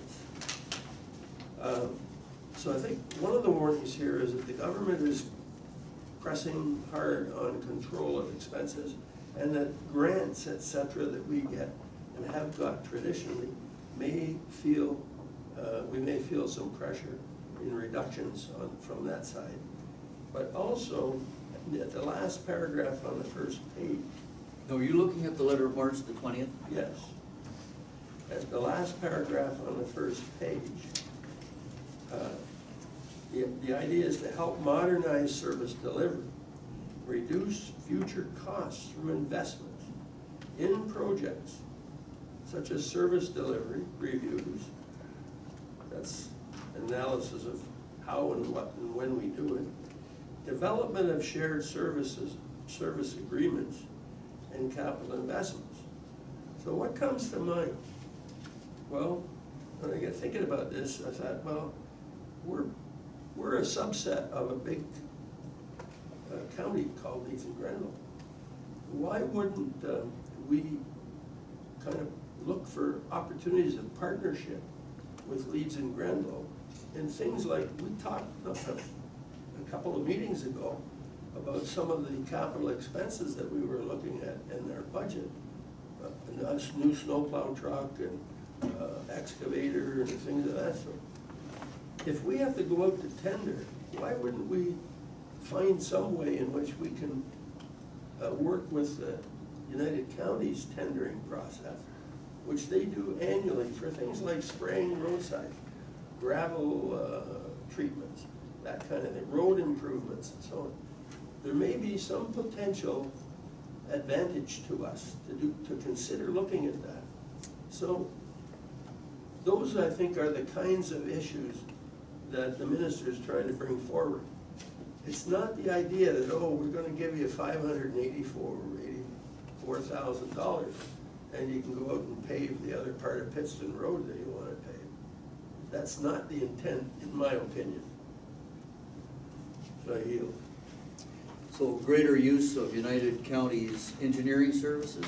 Yeah, any of their services that we benefit from or that we have to do independently where they are doing sort of the same thing. Maybe there's some way of working together either wholly or partially with them in that. That could, like if we don't have to write a tender and you know, except give them a letter of what we want, they have the professional capability, been doing it for 30-some odd years, with more people than we have. Maybe there's some benefit there. Okay. And that was mentioned that. Okay, we're not discussing the benefits, we're just putting ideas on the table. So that's one idea on the table. That somewhere in the future, we may need a study done somewhere. A service review? Something, a service review, or even other studies that may crop up from time to time, like a contingency. Okay, what kind of service reviews would you be thinking about? I'm not sure at this point. But just if it's here, if it's there, it could be earmarked. Looking for more. Councilor Hunter? Well, one thing, talk about shared services. I mean, the same as you do, I think the A word's quite prevalent in there and not being said. But to avoid maybe getting dragged into a full amalgamation with Prescott or Augusta or something, maybe we might better be looking at different departmental works. We'll take the fire department for one. We've just been forced into having a full-time fire chief for a volunteer unit. Prescott has a volunteer, or Augusta has a volunteer unit. They've hired a full-time fire chief. There's a service, I think that one full-time fire chief could probably look after that service rather than having each one of us paying big money for things. There's, in our roads department, we have equipment that we use. We've just purchased our hi-ho. It's been talked about putting the brush cutter on it. We've talked over the previous councils about being in partnerships with our neighbors in this equipment use. That I think we need to try to look at amalgamating. We already do a service with Augusta that we plow part of Augusta roads and they plow part of our roads in certain sections because it's easier, saves us money. There's probably other ways that we could work together to save on labor and save on equipment rentals and use. That more partnership in that line. Recreation is another point. we've been carrying the heavy load of recreation for a long, long time. I think we need to really talk to our neighbor and partners here that are using our facilities, that it's time they came on board and shared in the costs of these, so. Okay, so you've just put 4 items on the table. Amalgamation of services, you specifically quoted fire services. Amalgamation of equipment, PW, Public Works, etc. Snow plowing efficiencies, that would be route efficiencies. Examination to see if it's possible. And then recreation facilities sharing. Okay, I'm gonna take those 4 and put them on my list, and we'll, as I say, I think we need a session where we're gonna talk about these in greater detail. Councillor Dillabaugh, and then to Mr. Robertson. I don't have a lot to say, everybody took my, except for my survey, I mean, I agree with their surveys, what Councilor Cameron said. I do have a use for that, by the way, if you want to know where it could go to. A study at Johnstown, for sewers and water would be a very good, part of that money could be spent on what we were referring to our last meeting. Okay, okay, so we'll put that in as a but that's a service enhancement, really. Service enhancement, that's fine. And I do believe we do have to work a little bit closer to Prescott. And it's on the recreation, as we know. Sorry, did I catch the last there? On the recreation of Prescott. On amalgamation, I know it looks like Brockville and Elizabethtown Kitley are doing some preliminary chattering there, but I don't know if we ever saved any money on our own amalgamation in this municipality back years ago, so whether that's a viable option or not, I don't know. Save all the same money that Upper Canada and all the educational boards were gonna save when they amalgamated the education budgets 3 times what it was, so. Well, and I think we've got to see the larger picture here. There's just no question about it that the province is looking very carefully at the 5 big regional governments, and they're looking very carefully at how those regional governments are structured and how they're governed. And within some of those regional governments, that encompass several municipalities, you have the full municipal council, and then you have the regional government, where nobody that's on the municipal council sits on the regional government. So you have absolutely no cross communication between the municipality and the regional government. They're looking very carefully at that. I don't know what's gonna come out of our work, but for sure, one of the things that many of us are wondering about is, will they look at our county structure? And will they say to us, well, you're 10 townships, you form 1 county, maybe you just don't need that lower tier at all. So the way I read the letter is that you've got some time and some money to think about these things and do some studies. And the minister made it very clear to me in the telephone conversation, although it's not in the letter, we're gonna want a report as to how that money was spent. So we've been once around. There is going to be a discussion at County Council tomorrow morning on exactly the same thing. The one kind of box that we've put around the issue at this point is that this is a political issue. And I've asked the CAO to, I know the staff is thinking about it, they've all seen the letter. I know the staff is thinking about it, but I've asked that the staff keep their plans or their thoughts to themselves until all of the elected politicians get a chance to get their thoughts on the table I did the same at county council, and I spoke twice to the CAO at county council and asked him, because I know his staff is thinking about it, until elected politicians have had their brainstorming session, to just kind of hold their fire a bit. Now, I can also say, and you know, I know from the work that our CAO does within the United Counties, that the United Counties staff at the CAO level and our CAO level, they have had their meeting, they do have some suggestions. I'm just asking that we kind of hold them in abeyance until I see where the politicians are going here. So we'll have the initial discussion at county council tomorrow. Then there will be a recommendation comes forward that county council hold a separate session to see if they can further refine the thinking. And we'll see where it goes from there. I don't want to spend a lot more time on this tonight, because I think we need time to assimilate what we're being asked. Make sure that we all have a copy of this letter under our pillows, so it's the last thing we read when we go to bed at night. Because there are implications here that are far beyond the words that are in the letter.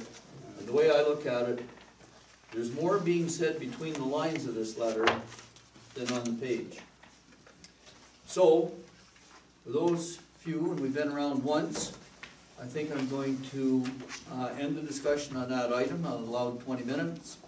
And we'll move on then to item number 7 on the agenda, which is our action and information items. And the first action information item 7A is a proclamation request for the International Building Safety Month. And there is a recommendation in our package, and the chair is looking for a mover and a seconder to put this recommendation forward. So moved. I have Councillor Cameron moving and Mr. Robertson seconding. And the recommendation is that the committee recommends that council support public awareness of building safety by proclaiming the month of May 2019 as International Building Safety Month in the Township of Edwardsburg Cardinal. For further discussion? Hearing none, those in favor? Aye. Motion is carried, thank you. And then I'm at the first, item 7B, the first quarter treasury report. And we have the treasury report in front of us. And we've got the comparators, prior period, which was December the 31st, 2018, year end, and our March 31st current year, and our March 31st last year. You can see the comparators. Are there any questions with this first page of this report? While you're looking at your sheets, I'll have two.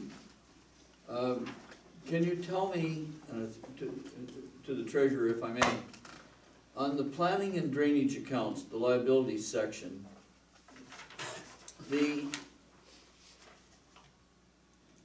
prior, I've got Y written beside the current year March 31.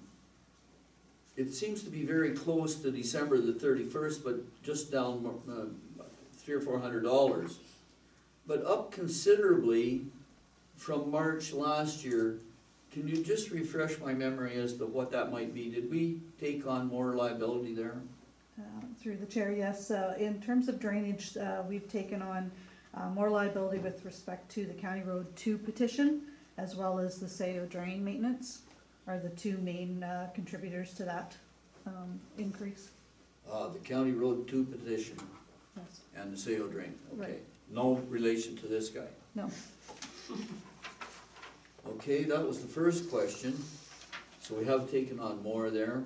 And then secondly, our long-term debt. Now, mainly that long-term debt is a function of our arena, but it goes down from December the 31st to March, and then quite a difference from March last year, down by about 600,000 roughly.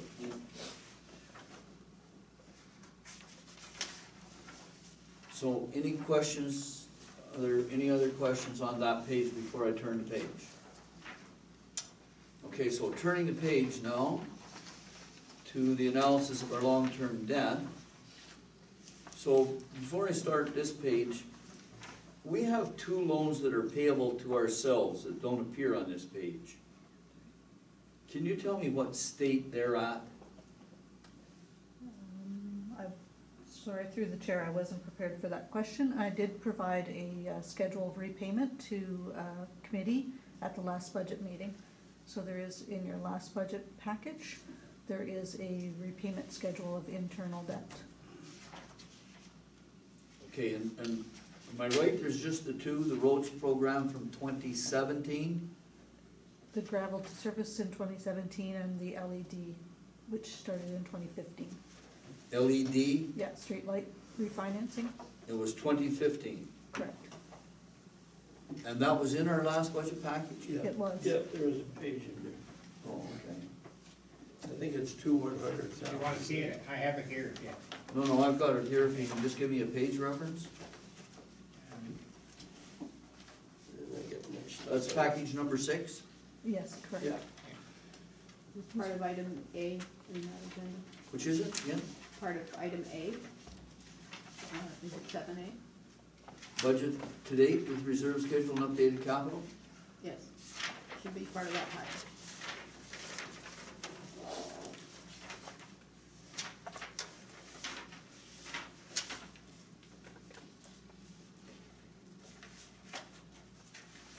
Oh, here's the LED. Originally borrowed from Public Works Reserve, repayment amount 26,000 a year.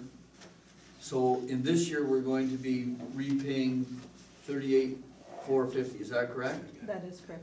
And so now we've built that into our 2019 budget. Yes, we do, Okay, so that's just internal. correct. And the same with the gravel to surface treatment in 2017, there's a repayment of 100, we built that in as well. That's correct. Is it built in as a line item?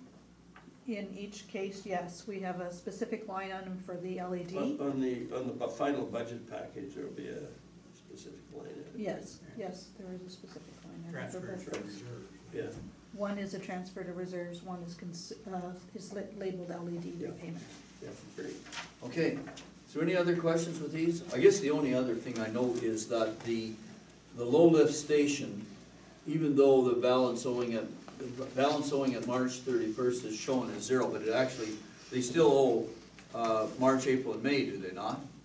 No, actually, they paid the entire amount to us in total. They did? Yes, they did, Oh, so it's cleaned right out. clean rate. Isn't that great? Okay, any other questions? If you don't mind me asking, how did that come about? Did we just point out to them they had 3 or 4 payments left and it was coming due, or how'd it work out? Yeah, it's actually an interesting and long conversation, actually, that I had with the finance person at Greenfield. Initially, they thought they were done at the end of the year, and we had billed them for 2 months, January and February. And as a result of receiving that invoice, they were questioning why they were still being paid, and I had to spend a couple of few days of paper trail to convince them that they were still on the hook for a few more dollars. Right. Once I'd made that clearly delineated to them, they sent the entire amount to me that was owing for the 2 months plus the balance that I paid out, the 62,000 that I had paid out. And cut that loan, Cut it. cleared the loan. So just a question, were you dealing with the local finance guy or the head office? His name is Joe Mello. I don't know exactly whether he's a local fellow. I think he's probably from the head office. But I was in conversation with 2 or 3 individuals from Greenfield throughout the process. So just point out to the committee now that that's the low lift station, or the low lift station. And that asset now belongs to us, totally paid by them, or at least their share paid by them. Okay, no further questions with this, I'm moving on. And the next one is item 7C, which is the assessment risk with Giant Tiger, and the treasurer points out that there is some assessment at risk here. I guess my first question is, Now, have we filed our opposition with MPAC? I'm leaving the township's position with Dave Pablo. He is keeping me up to date, but the counties will be, both Dave and John, trying to think of the fellow, the lawyer, John Simpson and Dave John Pablo. Simpson, will be handling the appeal. Okay, so their lead on the appeal to oppose the reduction, Correct. what kind of support do we provide to them? Basically, what I've done up till now is any documentation that I've received from the tax property Deschamps, whatever information they've sent to me, I send through to the counties so that they have all the documentation that the township has received, and I leave it at that. So any questions with this? Well, except, I think, Mr. Mayor, that there is an implication that we will possibly receive less in revenue from the taxation component of, because of this, both in the 2018 and in the ongoing years. And I think that in our budget planning, we should bake that in, because otherwise, if we start using what has been the past, we'll be off track by several thousands of dollars, which we'll then be hunting around for. How do we get it, you know? Well, these RFRs, as you know, take a long time to solve. And all of a sudden, when they do solve it, you're presented with a bill to reimburse taxes that you've collected. You know, which you're not always prepared for, so. No, our reserve account for that purpose is 130, right? That is correct. And we're not adding to it this year. We are not in this particular budget, no. So I just think that, And what's the amount, what's the at-risk amount here? well, and if you look, I don't know what the amount translates to taxes, but there's a $16 million reduction in the assessment. And I can't, in my head, do the impact on the taxes. Well, I it says think this, our well, treasurer- it's on the briefing note. This decrease in assessment would result in a loss of approximately $149,000. So, I don't wanna see us a year or two from now scraping around trying to find 140 grand that we've gotta, you know, either pay back or. Well, I know, but remember, now we haven't budgeted anything to go in this year into that reserve account. No, I know, so it's at 30. 130, yeah, so it would wipe it out. Yeah. Well, it won't, I don't think it'll come in I don't think we'll have to write the check in Till 2021 maybe. Yeah, Then it'll be twice as much. well, it's hard to say. Well, first of all, we don't know that there'll be six. Let's not get our cart or horse before the horse here. No, I'm not doing that, I'm just suggesting that Yeah, we, you know, I think it's a sensitive item, we'll be sensitive to we it. bake it in somehow to the process so that we aren't caught with our heads down.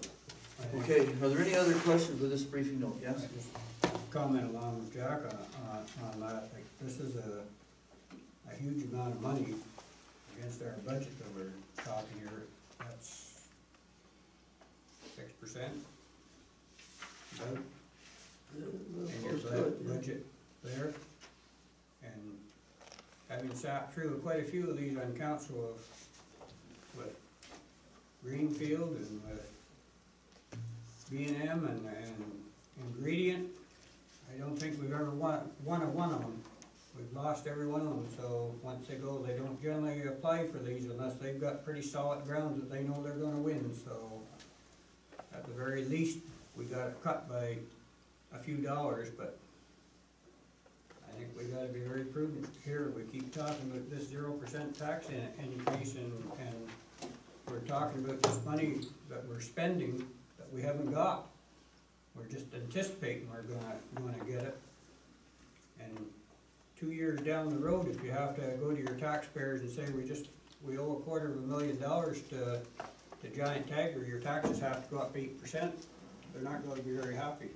Well, yeah, but I don't think you should put it that way. We have got it. The question is, are we gonna have to refund a portion of it? I think that's a better way of phrasing it. Yeah. I mean, we've got it on the basis of a legitimate assessment that's less than a year old. Now, here they are appealing an assessment which is less than a year old on a building that's less than a year in operation. I think they're gonna have to have an awful good case, to be honest with you. And when I see, I mean, you gotta remember, it's not the company themselves that is doing the appeal. They've obviously hired this firm, Ducharme, McMillan and Associates, on their behalf to look after their tax affairs. And this company receives their tax bill, receives their assessment notice, and then just automatically appeals it and builds the case later. So, I don't put this one into the same risk category as the Ingredient one, where Ingredient had been tearing down buildings and removing buildings that were no longer in production. And so the removal of a building structure from a site does lead to a reduction in assessment. This is not quite the same risk, I don't think. The only point I would argue, Mr. Mayor, is that we don't have and never have had a facility of this nature in our township, or even in the neighborhood I know of, in the neighborhood. In the United Counties. And therefore, I'm not suggesting that who's gonna win or not win. I'm suggesting that MPAC doesn't have the best history in the world of estimating. And here's a brand new kind of turkey for them. And have they really got their act together? And, I mean, they thought they had it there in 16 and they assessed it. And Giant Tiger paid up and so on.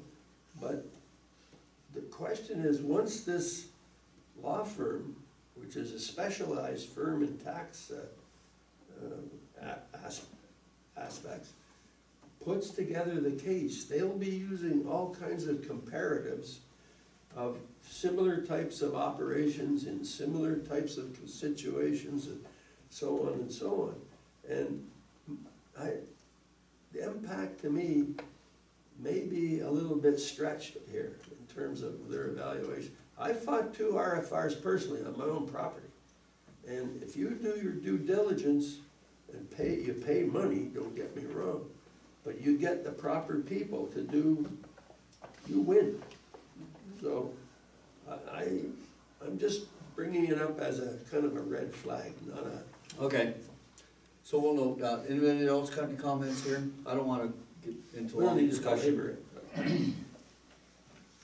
The challenge is gonna be for Pueblo and Simpson, Yeah, definitely. you know. Okay, I'm moving on. So now we're at item 7B on the agenda, which is the pre-budget approval for the hot mix paving and the impact of the increase in the gas tax funding. And that item came forward from the last budget meeting, where we were trying to decide whether or not to include the full length of Pittston Road. And I think the staff had made the strong case that by using the last, not the last bit, and that's not what I want to say, taking advantage of the one-time top-up of the federal gas tax in the neighborhood of $200,000 would enable us to do all of Pittston Road, and it would take some money from the operating budgets, put it towards capital. So there was a good argument there.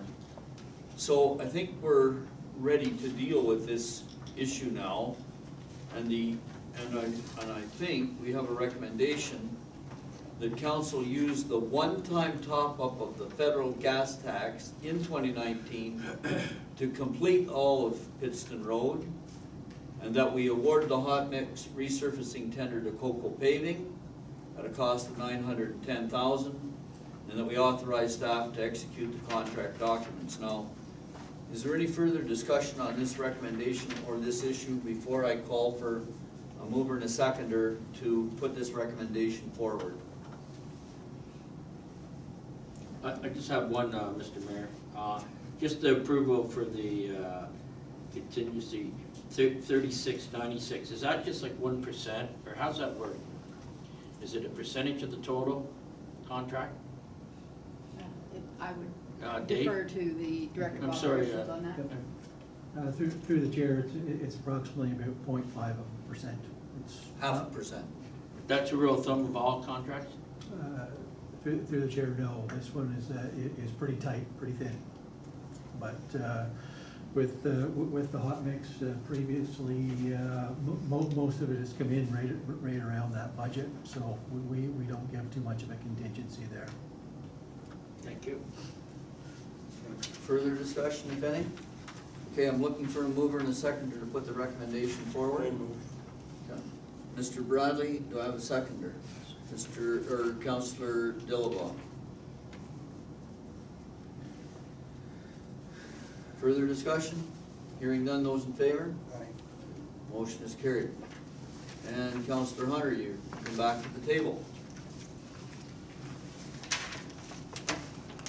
All right, so now I'm on 7E, which is the Latimer Road project, which was canceled, a joint project with the North Grenville.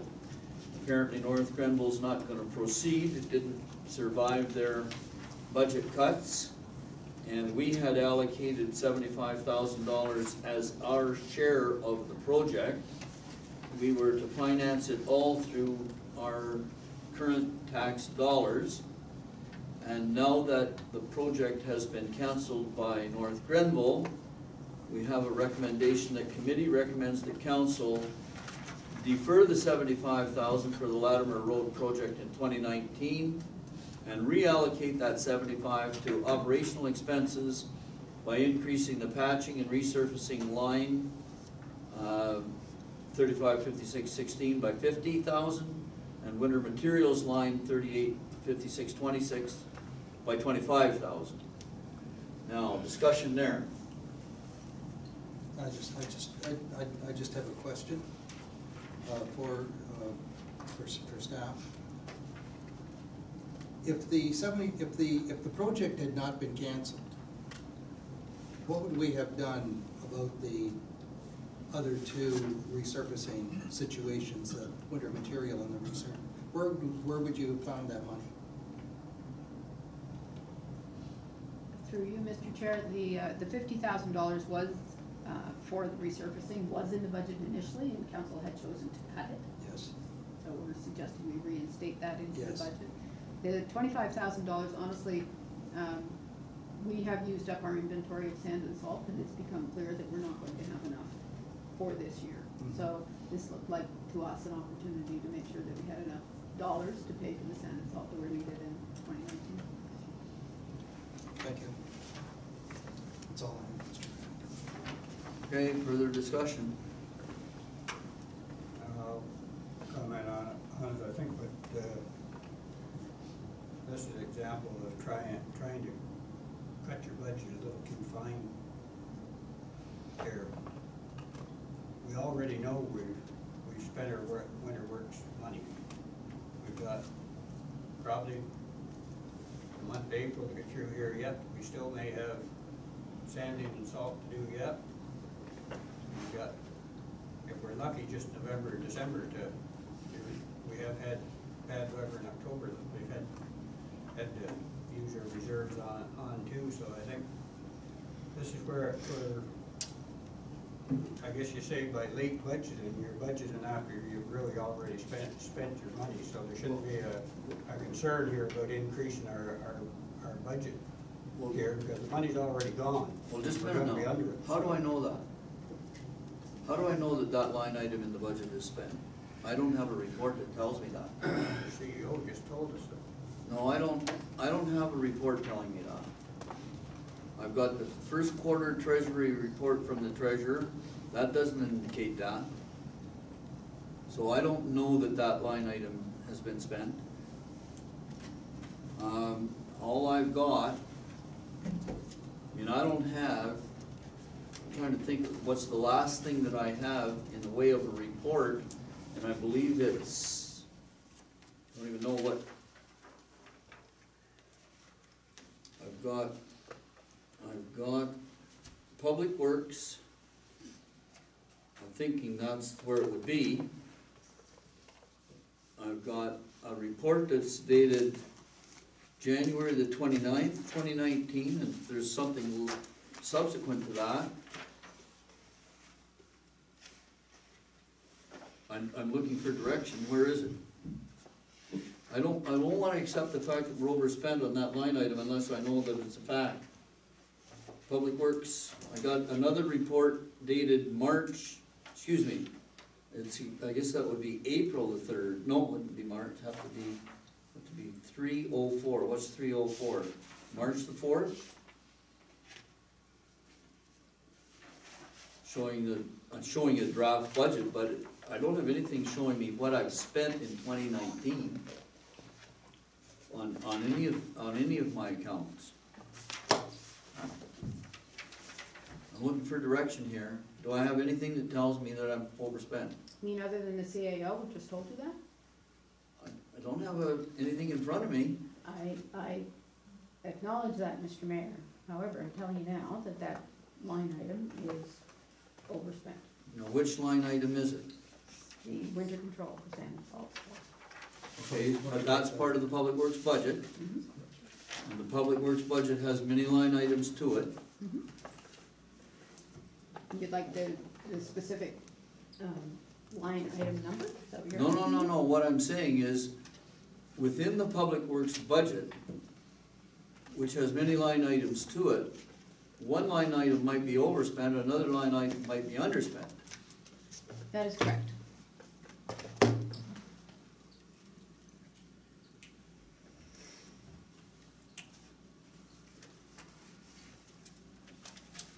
So I'm,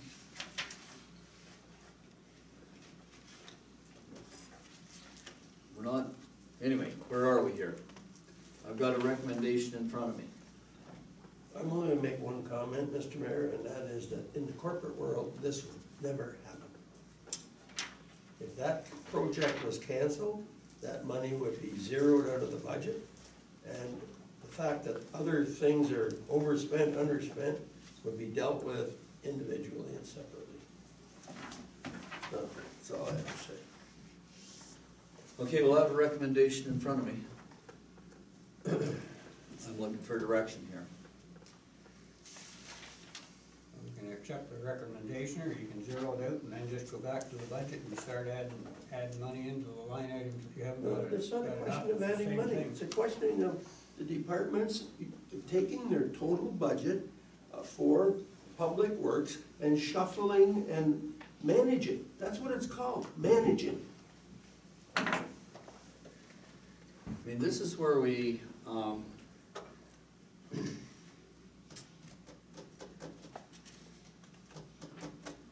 I don't know how else to put it, but it is managing. And you can say we didn't give, it's always an easy critique of the governing body that you didn't give us enough money.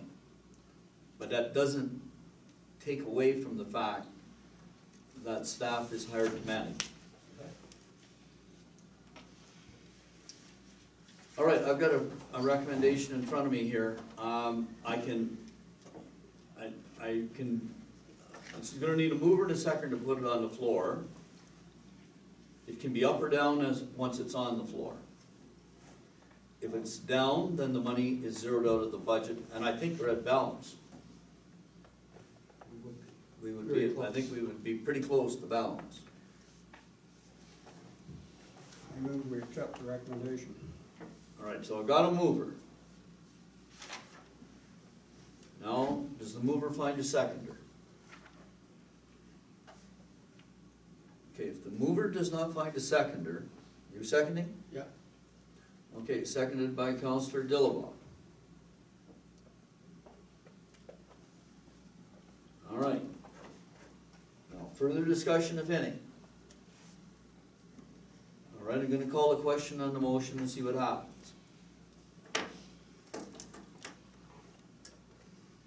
Those in favor, raise your hands. I'm gonna write the names. I wanna see the names. Those in favor of the motion. Counselor Hunter. Counselor Dillabaugh. Those against the motion. I got Cameron. I got Bradley. I've got Robertson. And I'm gonna vote against the motion myself. So that's 4. The motion's gonna fail. So that 75 goes back in the budget. Now, I think that resolves the issue of balancing the budget with a 0% increase. Now, if I'm not right, I need somebody to tell me that. Through the chair, if I may, Mr. Mayor, the next item on the agenda is 7F, wherein you'll see that we have saved $30,000 on the North Channel pedestrian bridge. So in actual fact, the reduction of 75,000 plus the reduction of 30,000 actually brings us in less than 0%. Am I right? You are correct. Okay, so, one thing is for sure, we don't wanna be at less than 0. How much can we put back in? And I guess I'm on 7F now.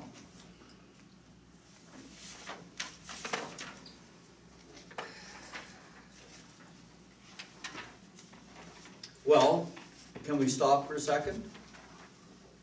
And rather than try to figure it out here, can we ask,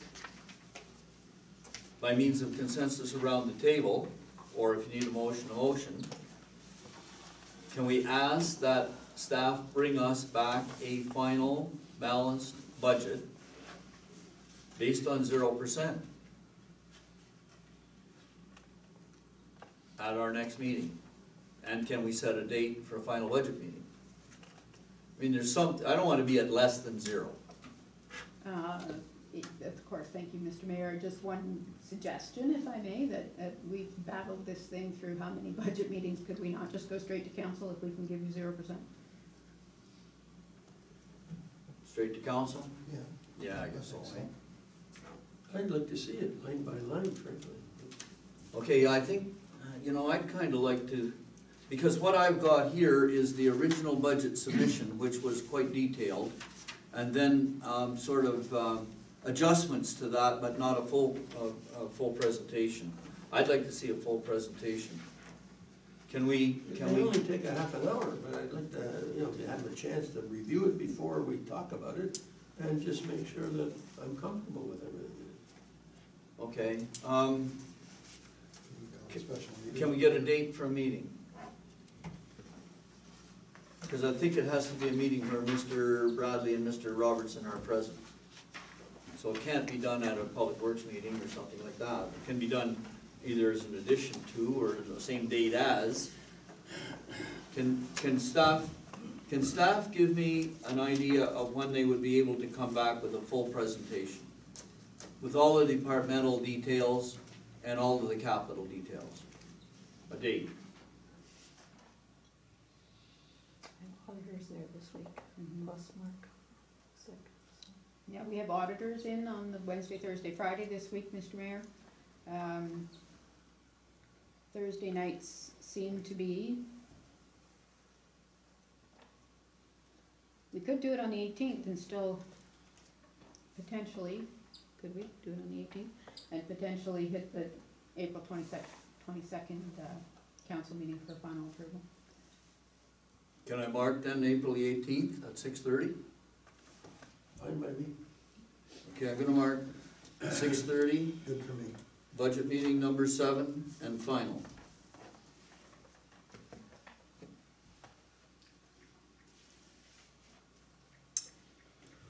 Okay, so that gets us through that one. Do you have a motion to that effect, Mr. Mayor? What do you want, a motion that we have that we Staff have? be directed to bring back a full budget based on 0% tax rate increase? I have something written here that is a lengthy motion.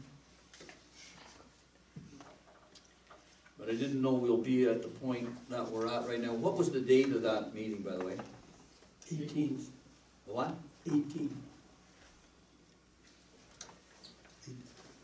6:30, Mr. Mayor? Yes. Okay, so I guess the operative clause that we would need to use would be something like this.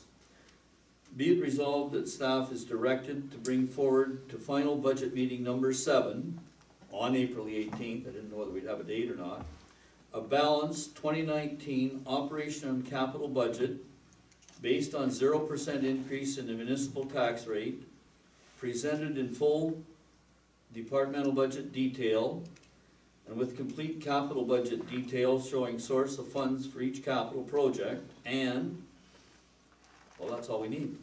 That's all we need. So I can put that, I can take that out. That's the direction that we would need. Can I have a mover? I move. I'll second it.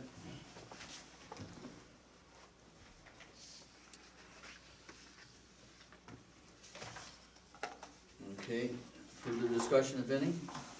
Hearing none, those in favor? All right. Okay, so I can give you this wording a little bit later. Thank you. or It's here. All right, so now, where are we here? We're at item number 8 on the agenda, which is council inquiries, notices of motion.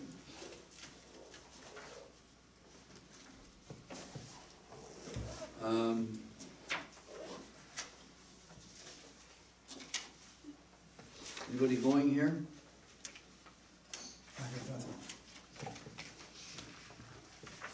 Okay, so I'm putting forward the notice of motion that I referred to earlier in the meeting, which is how we deal with this one-time 2019 Ontario government grant.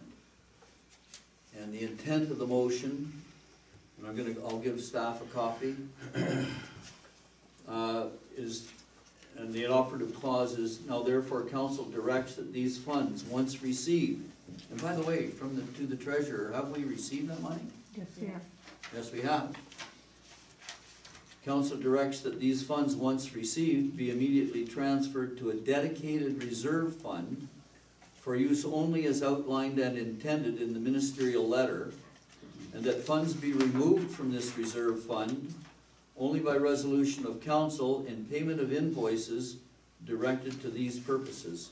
So I'm gonna bring that, I'm gonna give notice of motion and bring it forward. I'd like to bring it forward at the Public Works Committee meeting. Is that acceptable? And then it will go to council on the 22nd. Okay, so you all have a copy of it. And I'll give the staff a copy of it. So that's the first notice of motion. Anybody else have any notice of motion?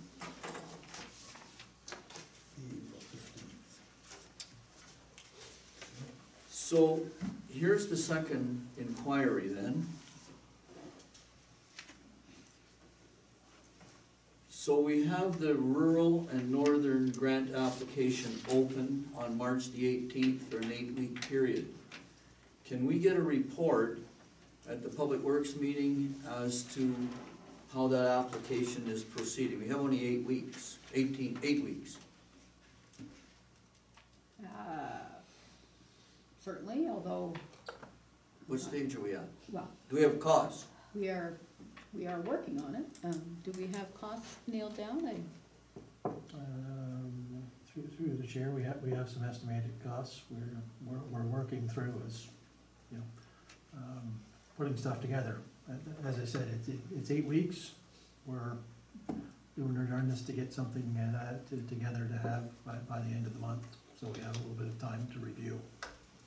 Okay, so what is your estimated time to bring a completed application before a committee?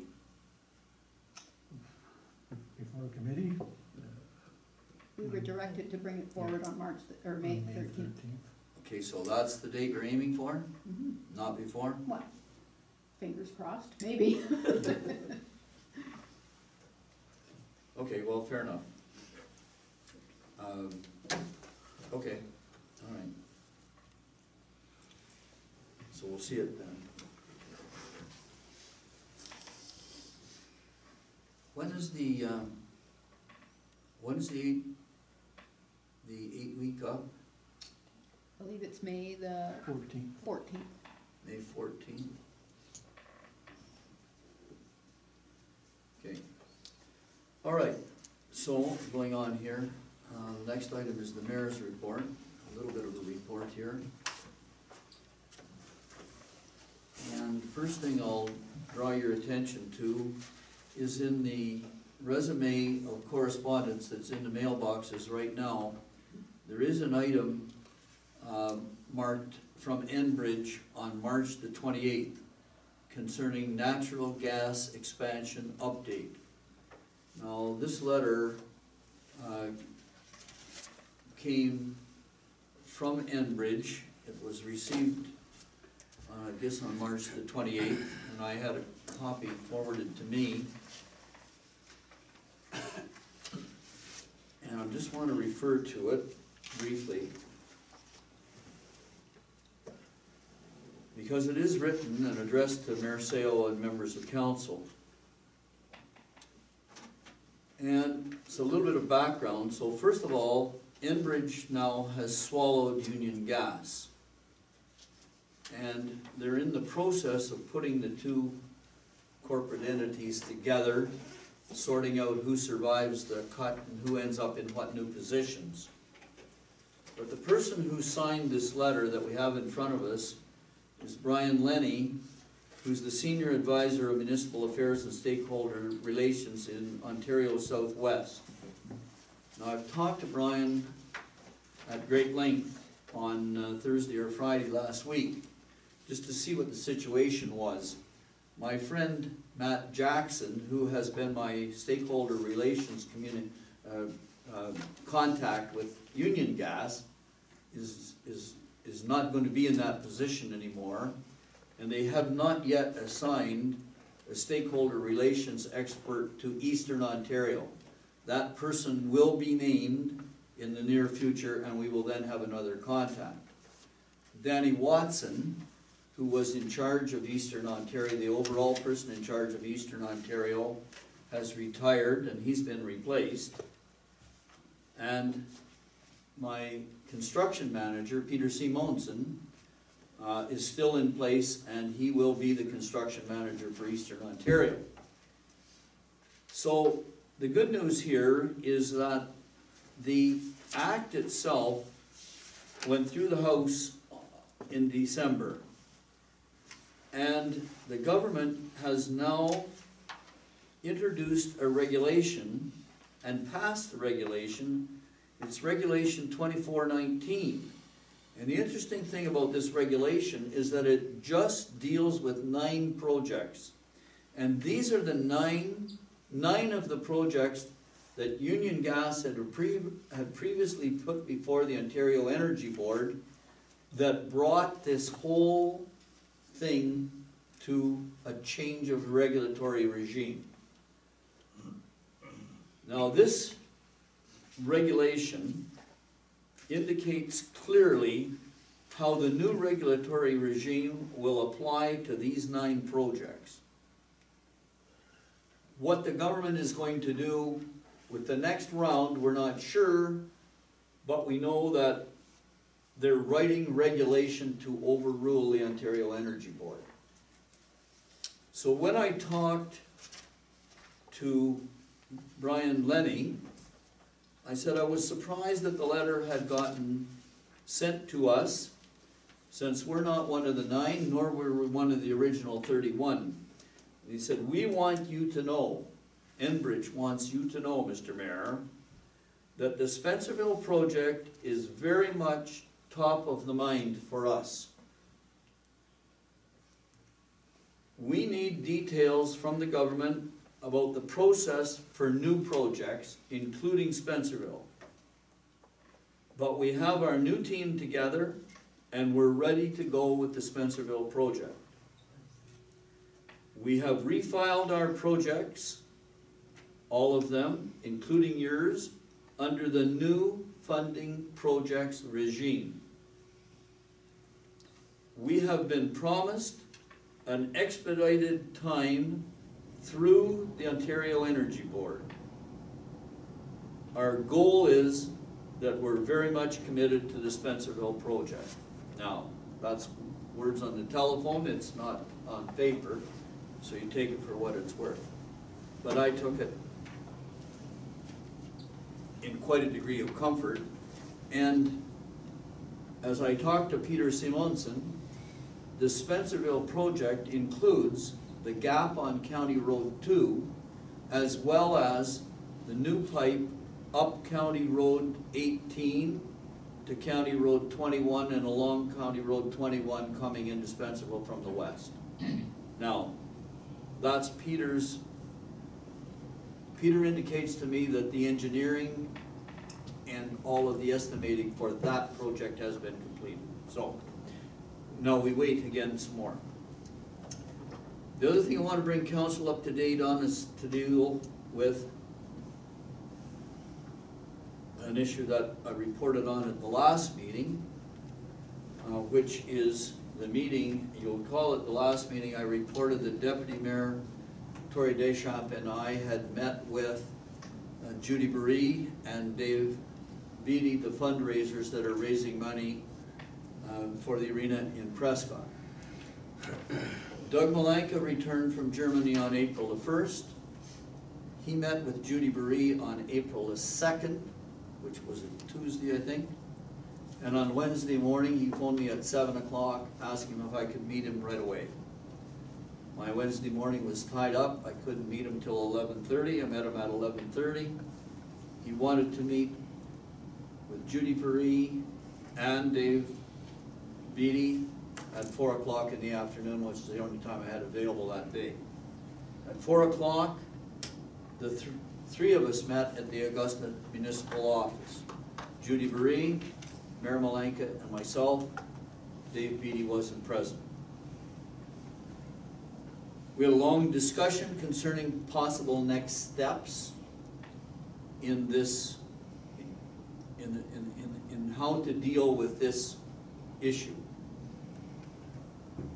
I reiterated to both of them that my letter of August the 7th still had not been acknowledged, and that our township, our taxpayers in our township were spending in excess of $400,000 a year supporting hockey and hockey arenas, and I didn't think that our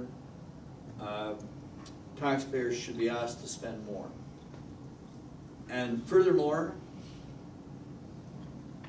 there had been no contribution from any other entity to our new build in Cardinal, and I rest confident in the report that I had from Councillor Hunter that they were approached to do so by both Councillor Hunter and Mayor Sloan.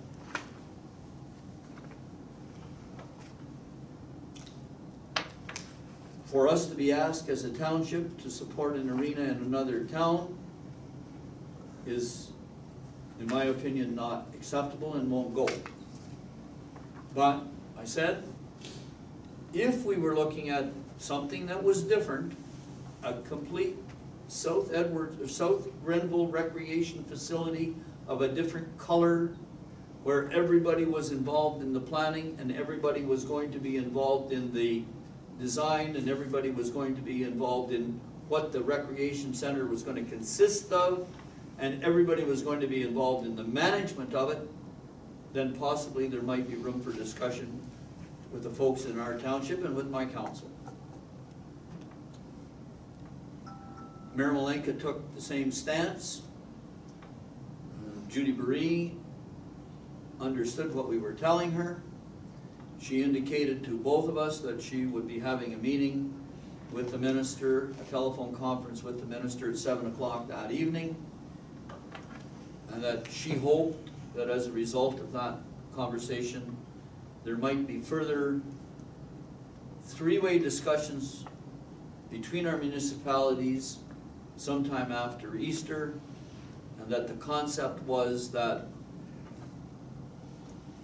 they may be able to put together a meeting of the 3 mayors, the 3 deputy mayors, the 3 CAOs, and Judy Perry and Dave Beatty all in the same room at the same time.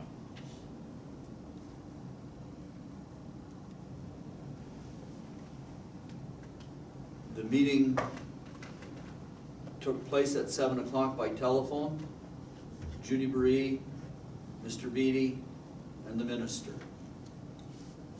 I had a short email from her telling me that the meeting had taken place, that the whole thing was on hold until after Easter. We would hear from them after Easter. Now what we're gonna hear, I don't know. So I'm just putting you in the picture that I'm still being asked to go to meetings. I'm not in a position to be able to say no, because I can't appear to be intransigent in my attitude, and I'm not. But I do have certain base conditions that have to be met, and I think those base conditions are relatively congruent with everybody else at this table. So that's where we stand, and one of the things that worries me, and I'm going to say this right now, is that the next round of funding under this Invest in Canada program is going to be a round of funding for recreation. It's going to open up sometime in September, August or September. Almost for sure, our neighbors will be filing an application, and almost for sure, they will be indicating that we're partners.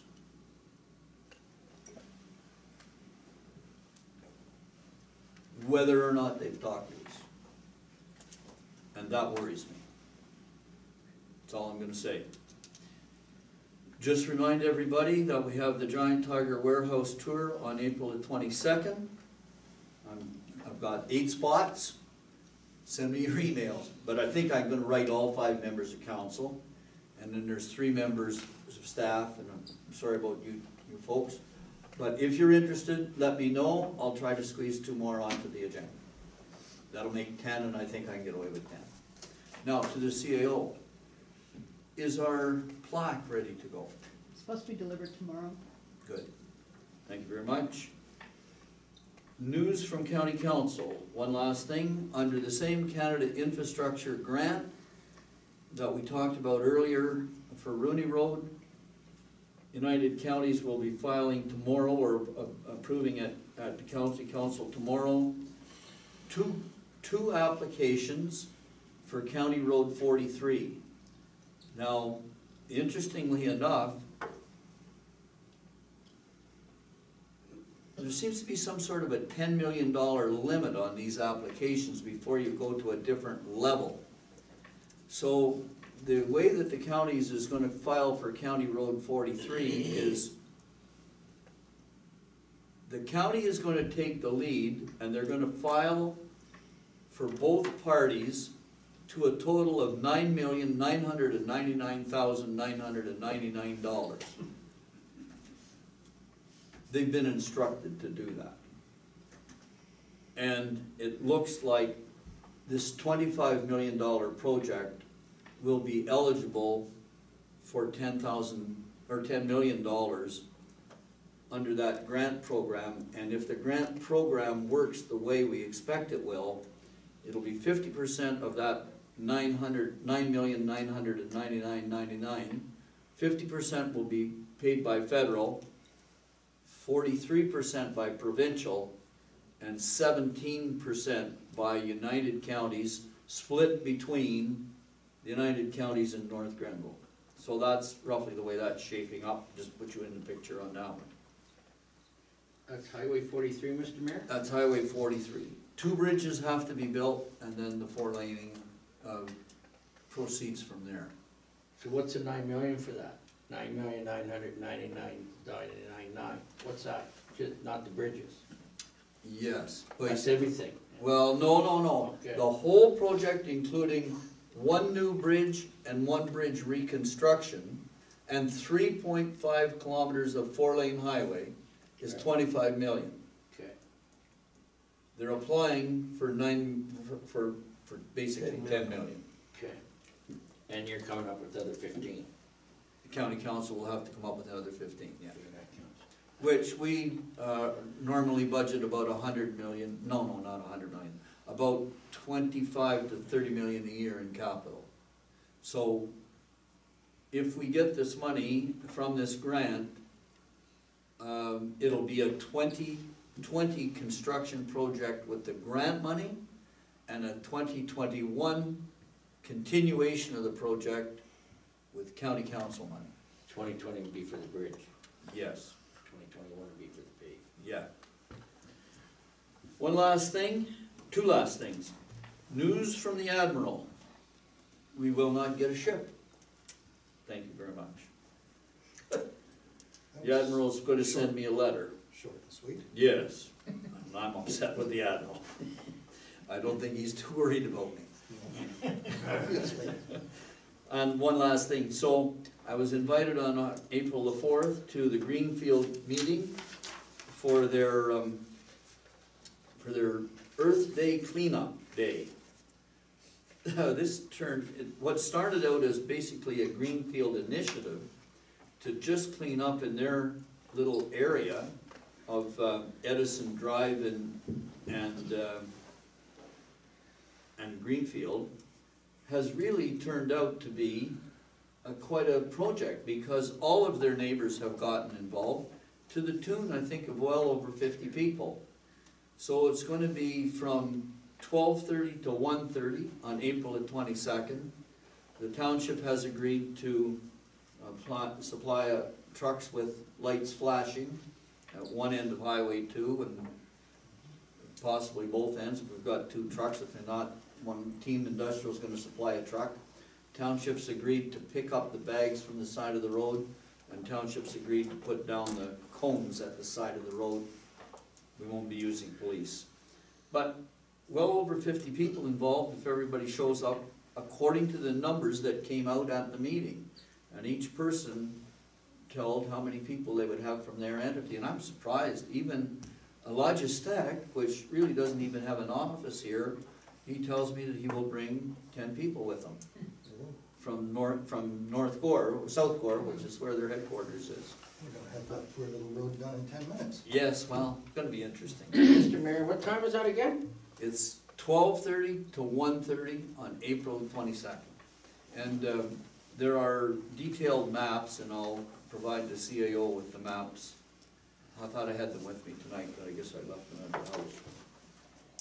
All right, so that's the mayor's report. So, next item on the agenda is the question period. Questions from either folks? No questions. All right, we do have a closed session, and I need a motion to go into closed session. Mr. Robertson, I have the motions here, Mr. Mayor. you got the motion?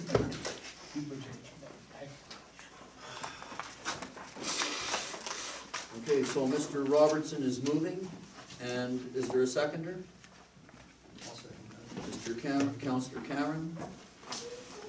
That committee of the whole proceeds into closed session at 9:10 p.m. In order to address a matter pertaining to the acquisition or disposition of land by the municipality or a local boards, specifically industrial land, and the closed session minutes dated March the 11th. Those in favor of the motion? Motion is carried. Thank you.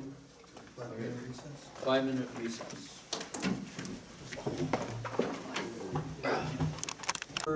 That committee of the whole approves the minutes of the closed session dated March the 11th, 2019. And I have Councillor Cameron moving, and I have Councillor Dillabaugh seconding. Those in favor of the motion? Aye. Motion is carried. Thank you. Hey, this computer's still on. Yeah, thank you. And then I need a mover for the motion that the committee recommends that the agreement of purchase and sale be forwarded to the property owner for consideration. Mover, please. Counselor Hunter again, I'll second it. and Counselor Dillabaugh seconding. Those in favor of the motion? Motion is carried. And I need a motion that committee of the whole does now adjourn at 9:25 p.m. Mr. Robertson moves. Let's get Mr. Bradley's name on something. Show he was here. Those in favor of the motion? Motion is carried.